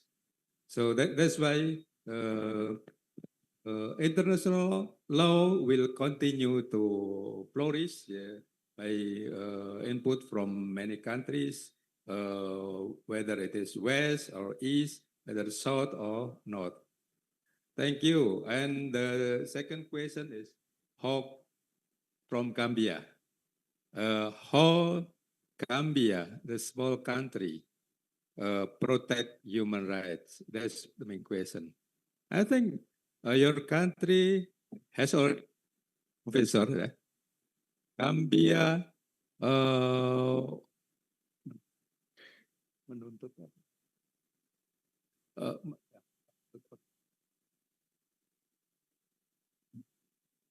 yeah, Gambia what you call apply to international justice for the gross violation done by Israel. So it is Gambia is among the leading, because Gambia is member of OIC, I believe, yeah, Organization of Islamic Cooperation. And then Professor also mentioned how South Africa also leading in promoting international human rights. by also apply for justice to international ICC for justice of genocide by Israel. Then the last one from Yemen. I know Yemen is now still divided conflicts, and I believe there are hundreds of thousands children got malnutrition, and it is mentioned by UNICEF. And Yemen is member of IC, and certainly Indonesia, one of IC member. So have a lot of concern. And in Indonesia, there are many Yemeni descents, including former Foreign Minister of Indonesia, Mr. Alatas was former Yemeni descendant also. And I believe the Yemeni descendants also have also solidarity with the people of Yemen. And to my surprise, there are still many Indonesians send their children to Yemen to study in Muslim schools in Yemen. And I got mostly they study in Eastern Yemen, which quite peaceful and not affected by the current conflict in Yemen. That's my question. My answer. Thank you. Okay. Next, I invite to Professor Jang to respond. Thank you. I think I can link these questions together in a number of ways. The first asked around decolonization and is decolonization driven by states or its people? International law itself sees the state as a unitary, sees it as one thing, and is not interested in international law, how the regions within the state are working. It's a representative of the federal, if you wish, of the state. However, nothing necessary, well, it's only through pressure of people that states will act in ways that they might not normally. And it seems to me in the context of decolonization, of this move for anti-slavery, they are grassroots movements that push states to act in certain ways. And that is ultimately, and it comes to now to the question of democracy, we should recognize that democracy is more than just voting. It's having a say in the manner in which your life is run, and to that end, to recognize that you can influence the state and think about ways in which you can influence the state to back away from policies that are harmful and to emphasize those policies that are important. So what to do next was the question that was put, and it seems to me it's that, is to think about how you yourself can influence the country that you live in. How best can you mobilize? We have a very good example with the ambassador who's done it both formally through being an ambassador, but also with civil society and driving an agenda. But being active, an active citizen, is fundamental. If you are sitting down, the train is still moving despite the fact that you're sitting down. And so you have to be active and recognize that the train is moving, and to get up and to be active and to think about this, that not to leave it to others. If you leave it to others, others will do it. And to some extent, that's what's been happening throughout. And this then also falls to the question of the Gambia. What can the Gambia do at 3 million?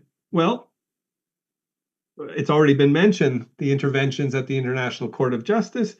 I have been to the Gambia, and so I also am familiar with the Commission on Human and People's Rights, one of the mechanisms of the African system of human rights protection based on the Banjul Charter.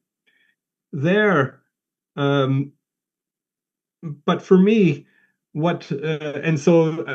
Gambia twice is punching over its weight. It's fighting in a different class for the amount of people and the human rights that it is advocating. And maybe the question is not so much about the human rights that the Gambia is pushing internationally, but what about in the Gambia itself? And I think, again, it comes to the same question. It's how you engage, right? If you leave it to others, nothing will happen. So what are the wrongs? How do you think about it? But also to recognize that that in the Gambia, that in other places of the global South, there is structural wrongs, right? It's not because the people don't want this or that. It's because, in part, because their resources are being bled from their unwillingness of those that have to assist in ways that are truly transformative. And so, for me, first of all, it won't come as a surprise as an academic for you to understand the world you live in.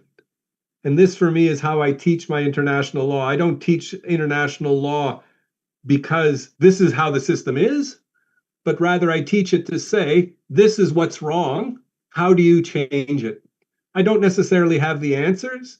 And in many ways, my generation has failed. But the generation that the students are of have already demonstrated around the world that they can be active, that social media has changed the game, that the digital has changed the game. And for me, I hope over the next sessions of this course, this summer course, that you'll have the ability to think through the question that you posed us, what to do next. But you have it in your hands for the future. For me, as I say, my generation has failed you. Okay. Bu Ina, should we open for the third term or? Okay. So Bu Ina, the head of international office, will raise a question. Yes. Yeah. Thank you, Yopi, for the opportunity. And I think we are about to the end of the session, but please allow me to ask Prof. Zhang. I just want to say hi to you and my gratitude on behalf of faculty that this is one of your series of your collaboration with us, and for sure it is very much appreciated. My question is to continue your last concern. This is about the role of young generation. Yes, that the media is the current channel for them to explore, but perhaps we can, I would like to ask your opinion, how to strengthen the reason for young generation that the human rights issue is part of their concern. Then this perhaps it can inspire them how to move forward. Yes, and yes, I think I agree that one of the statement, some of the chaotic, current chaotic is a part of the failure of the previous generation, but we have I believe we have the opportunity to apologize to young generation, then how to encourage them that human rights is a part of their concern. So I would like to ask your opinion, Prof. Thank you. Okay. If Wina has a question, and let me to ask a question as well as a moderator. But my question is for Pak Bunyan. That to be honest, Pak Bunyan, I have not a little concern, but I have a high concern about the today condition and our diplomatic condition, especially our Ministry of Foreign Affairs rarely to give a statement about what happens today, and such as they not give a grieving statement to the death of the former supreme leader of Iran. And I think I just thought that how to what extent that our diplomat have the independency to act as a diplomat. So I mean, is diplomat have follow the minister accordingly, or the diplomat has some independency, some autonomy to giving a statement or to make some diplomatic act to another country. That's my question. And also I invite the rest of you to ask, maybe two of you to ask or giving an opinion. Anyone? Okay, one and one more. Okay, please. Okay, thank you. My name is Samuel. I'm from Ethiopia. And I would like to ask two questions. The first one is like, it's been already around 70 years from the Bandung conference. And I would like to know which of its goals and declarations do you think had been already achieved, and which of them remained still a challenge?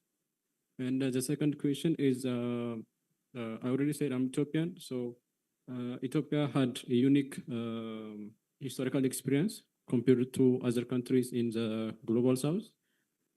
Ethiopia had managed to maintain its sovereignty and independence. So I would like to ask, how do different colonial experiences influence countries' view on when it comes to international cooperation and human rights? Thank you. Okay, one very last question, please, from this. Anyone?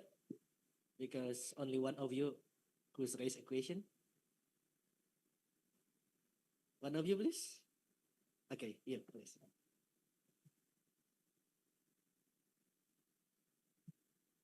Okay, so my question actually goes to Professor. All right, my name is Cinta and I'm from Indonesia. My question actually goes to Professor Jane. One of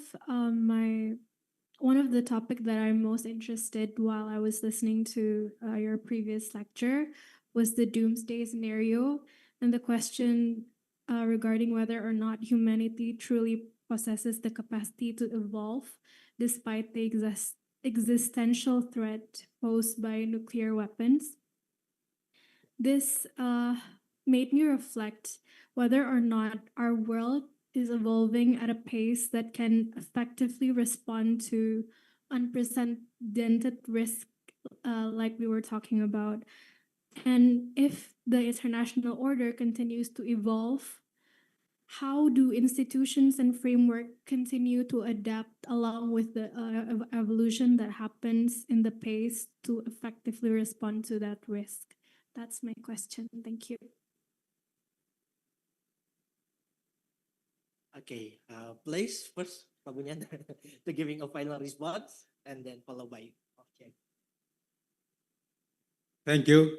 And talking about the Indonesian diplomacy, yeah, I will be very frank to you. Yeah, I'm not independent people. Yeah, free people. Yeah, and I have a gentleman agreement with foreign deputy foreign ministers. Yeah, that's we talk freely. Yeah, and then after that we also have online hotline, so we can speak what we want, and then we also good connection. You know that since 10 years ago, I has been active in second track diplomacy in Muhammadiyah and Majelis Ulama, and it seemed more convenient we talk through Majelis Ulama because Majelis Ulama is an umbrella organization of Muslim organization. Under this umbrella, there are 80 Muslim organizations, including Muhammadiyah, Nahdlatul Ulama, and other organizations. That's why instead of talking through Muhammadiyah, we more convenient talking through Majelis Ulama. And with regard to of Indonesian relation with Iran, yeah, we from the beginning express our regret, yeah, to Indonesian government, not only foreign ministry, but Indonesian government. Yeah. The first one is when U.S. attacked Iran. Yeah. Then there is no not enough statement from foreign ministry. Then we issue strong statement from Majelis Ulama. So please visit what they call apa itu website of Majelis Ulama, we issue a lot of statement related to international relations, yeah, and our policy and sometimes different with the government, but sometimes supported the government, yeah. So in Majelis Ulama, we have two main principle. The first one is our duty to protect the interests of Muslim in Indonesia, including Muslim around the world. Yeah. Although it is very limited capacity, but we at least voice, yeah, voice our commitment to support Muslim around the world. And that's why also we are very what you call critical to India because current government of India has what they call made Muslim and other minorities, yeah, because minority become more apa itu diperbedakan apa? Yeah, oppressed by the population, and there is not enough protection from the government. So that I speak specifically on Iran. From the beginning, we voice our complaint to government. Yeah, not enough statement of the government on U.S. aggression, and lately also not enough sympathy. Yeah, to the death of Ali Khamenei, the leader of Iran. As we voice that the government should send the proper delegation. Yeah. At first, the government only send the ambassador, and then after rejected by Iranian government to enter the procession, then the government finally, the foreign minister finally visit Iran, but with the foreign minister request the leader of Nahdlatul Ulama and the leader of Muhammadiyah to join them. This to show that probably this because of the request of the Muslim society in Indonesia. And we also continue our strong voice to support Palestinian. Yeah. The recent issue about the deportation, or probably the exact word for legal term is not deportation, extradition. Yeah, extradition of the Palestinian activist Sheikh Abdul Karim Mikdad. Yeah, we express our strong disappointment. Yeah, because why the government, especially the police official, yeah, easily just transfer them to Cyprus. We know Cyprus is the close ally of Israel. Yeah, and the what they call the statement of coordinating minister, Mr. Yusril. We are disappointed with Mr. Yusril. He was activist of human rights, Minister of Justice and Human Rights, and Muslim activist also. Yeah, but his statement is not accurate. Probably only based on the input from police officers. The first one, because of the person suspected of doing crime, but what crime specifically? Yeah. And then the second one is the person is not ulama, not Muslim scholar. Actually, the person is Muslim scholar because he has PhD in usul fikih. Yeah. Usul fikih is the core of ulama, yeah, Muslim scholar. And the third one, he mentioned that he is not activist. He clearly activist. He was a close member of Hamas, yeah, and also activist in humanity. He established a school in Malaysia to help refugees from Middle East, especially. Yeah, that's why we express our strong voice, but we also have continue discussion, continue dialogue with the government. When I was attend conference on Palestine, I heard that Vice Minister Anies transit in Istanbul, and then I request him to meet him. Yeah, and he had only 10 minutes, yeah, up to 15 minutes to receive me. Then we express our voice, yeah, and I suggest him that we should the foreign ministry should take leadership role in the case of extradition, deportation. It is not only a matter of what do you call matter of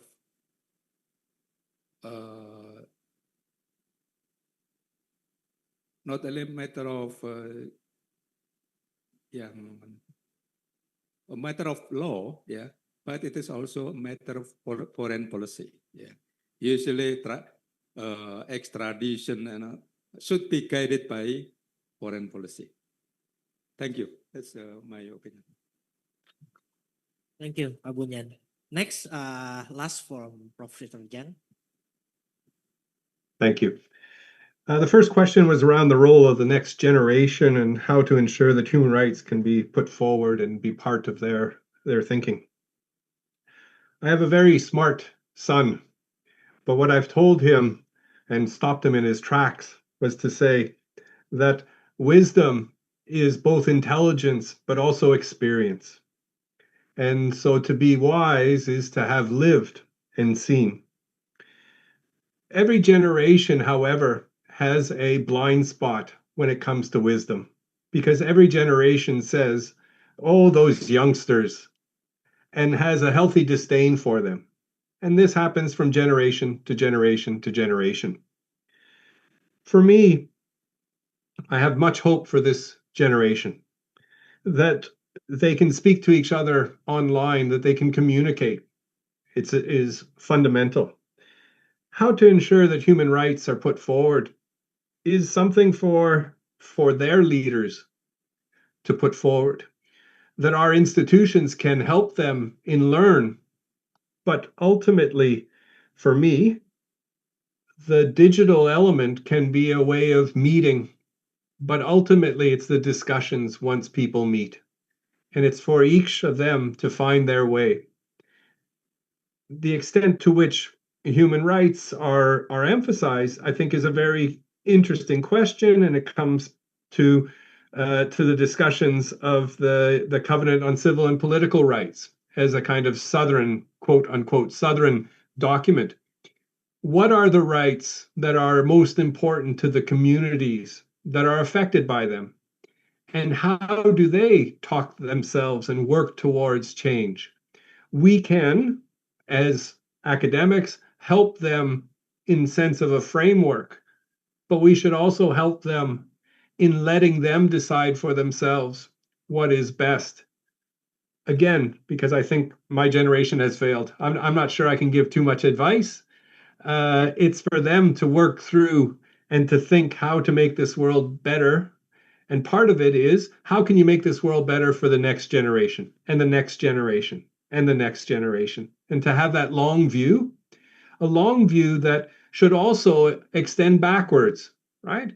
Historical injustice, right? Let's stop talking about this generation, that we are the most important people who have ever lived on this world, and recognize that we have gained much from those that came before us, and that that we should provide a world for those that come after us, which is healthy, clean, and livable, in the place of human rights in that.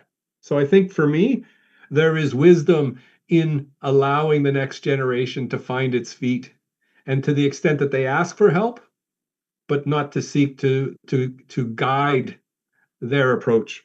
And hopefully this week is a chance for people from around the world to speak to each other and to understand. And this maybe flows to the second question, or really the third question about, are there different perspectives within the global south of human rights? And for me, I think that's what this whole summer course is about. Ask your colleagues, right? Of course, the experience of Ethiopia is a somewhat special one. It was not truly colonized, and it was an independent, but it was also an empire in itself, right? And conquered other territories beside and around it. So that's also a different perspective. But listen to and seek out and seek to understand that when we talk about things like the global south, it's not unitary. There are differences amongst all. We've heard it today, a distinct difference in India, which is challengeable, which should be challenged as being discriminatory. Understand the world you live in, I think, is the best possibility, and to the extent that we can provide a forum for that, I think it's fantastic. There are two other questions that were put. One was, what has worked from the 10-point Bandung Declaration? That's a tricky question. It's a tricky question because the 10 points are the points that reflect the state system and the UN Charter. And to that extent, they have succeeded to the extent that the Charter has succeeded, right? And that is, of course, very mixed. But it's not based on the documents. Rather, it's based on the extent to which the states are willing to follow the documents, right? The documents, it's writing on water unless they are truly internalized and accepted. And I think for me, that's the challenge. So when we look at the 10 points, everyone has been successful and everyone has failed. Every one of them, right? It depends on what you are thinking about and how it applies. And I think this is the challenge of international law, which is anarchic, right? That doesn't have an enforcement system, that doesn't have a law creating system, which then comes to the next question around the world is moving so quickly.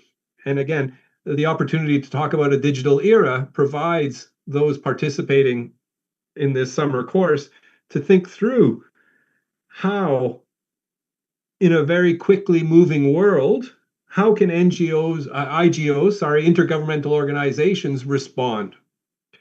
I think for me, one of the challenges is to also remember that intergovernmental organizations are only what states created and what states are willing to support.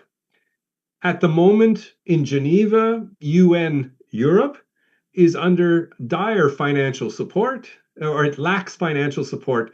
They are closing down various things because states, and primarily the United States of America, is not providing money. If the Global South sees an interest in intergovernmental organizations, they must put their money where their mouth is. They must support to the extent of giving intergovernmental organizations the power to do the things that they wish, but also to respond. And I think that's a challenge in the context that I mentioned early on, that it's a tsunami wave. It is an incredible wave that is hitting us.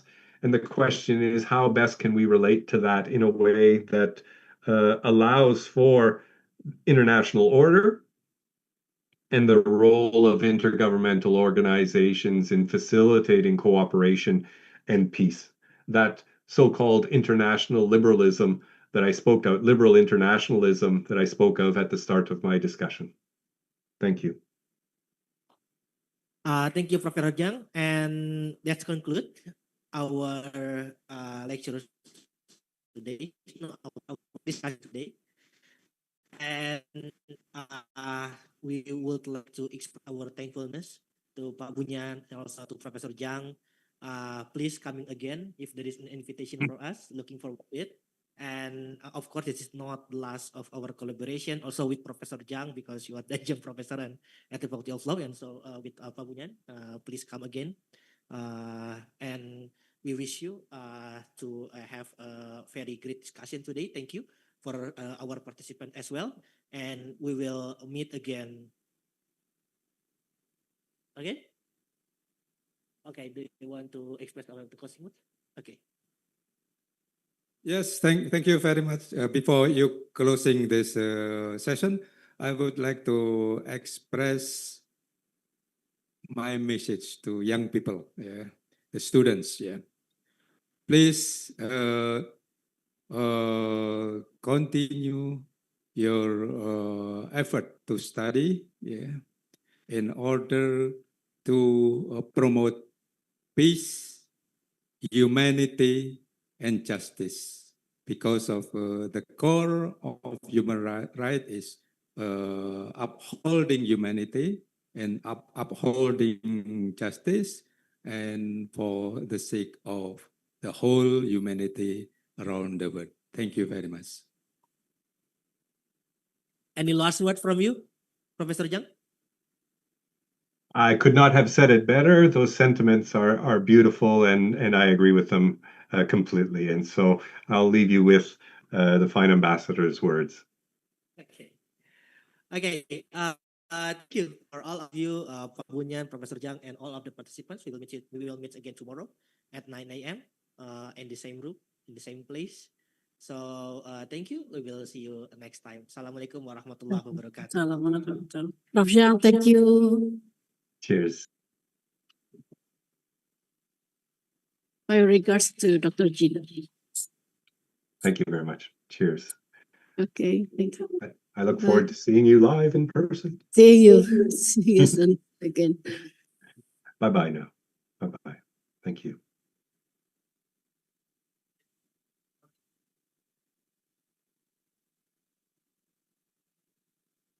Thank you for all of you. I'll see you again tomorrow at 9 a.m.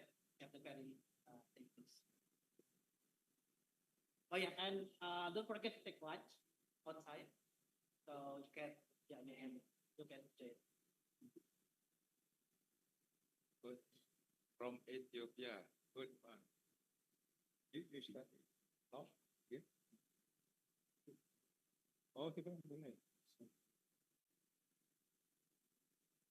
I never been to Ethiopia. To Africa, only South Africa, only the country. Itu juga sen.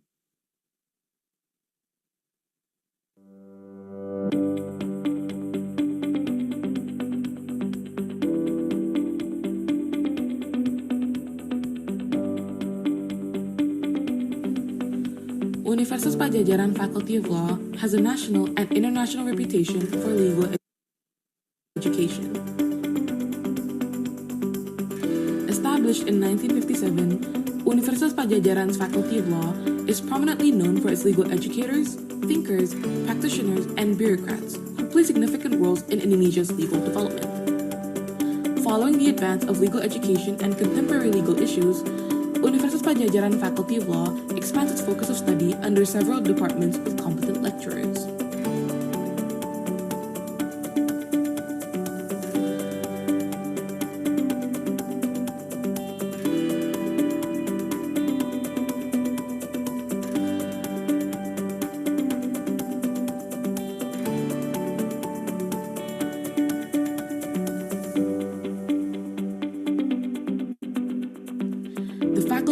Study programs: undergraduate, graduate, notary, and doctoral programs, which are established and aided with adequate facilitation. Facilities are constantly being developed to accommodate the needs of each study program.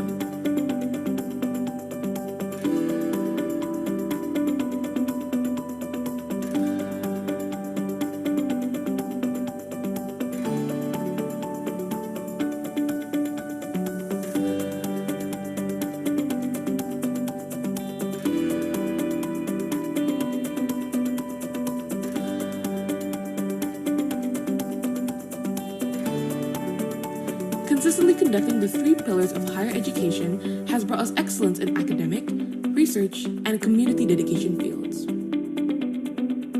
This is not without the contributions of alumni, partners, and stakeholder participation. Universitas Padjadjaran Faculty of Law continues to promote innovation in legal education and legal learning methods.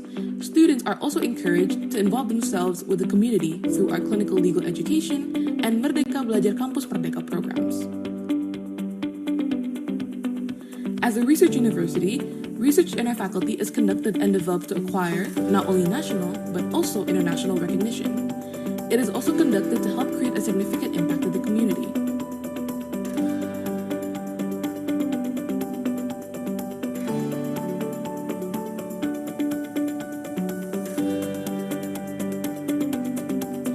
Four study programs at Universitas Padjadjaran Faculty of Law have an A-level national accreditation. In addition to this, according to the QS World University Ranking, Universitas Padjadjaran Faculty of Law is also in the 300 to 350 band of top law faculties. Now, Universitas Padjadjaran Faculty of Law has acquired international recognition through the FIBA International Accreditation.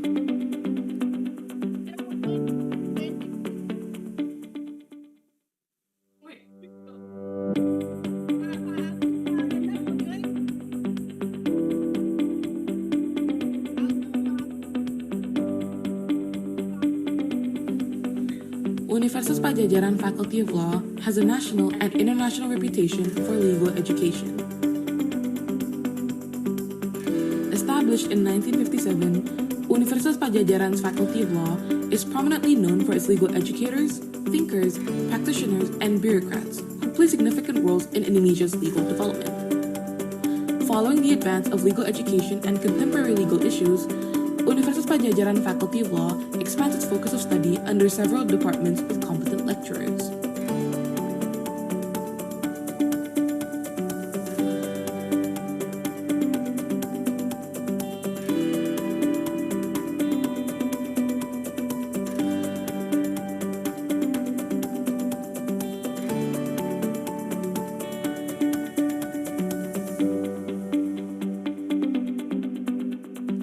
The faculty has 4 study programs: undergraduate, graduate, notary, and doctoral programs, which are established and aided with adequate facilitation. Facilities are constantly being developed to accommodate the needs of each study program.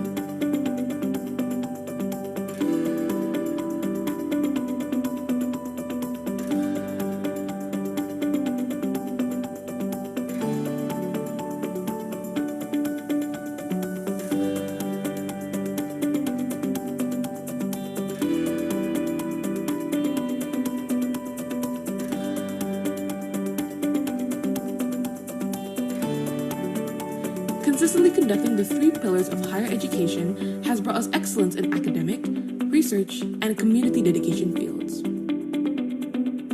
This is not without the contributions of alumni, partners, and stakeholder participation. Universitas Padjadjaran Faculty of Law continues to promote innovation in legal education and legal learning methods. Students are also encouraged to involve themselves with the community through our clinical legal education and Merdeka Belajar Kampus Merdeka programs. As a research university, research in our faculty is conducted and developed to acquire not only national but also international recognition. It is also conducted to help create a significant impact to the community.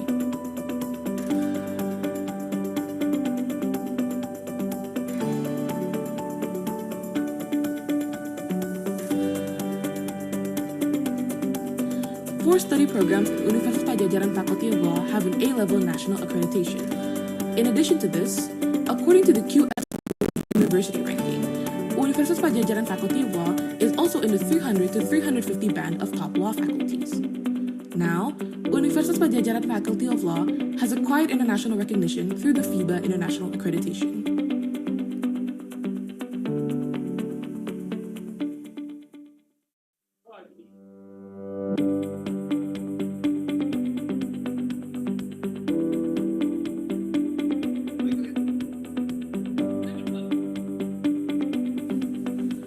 Universitas Padjadjaran Faculty of Law has a national and international reputation for legal education. Established in 1957, Universitas Padjadjaran's Faculty of Law is prominently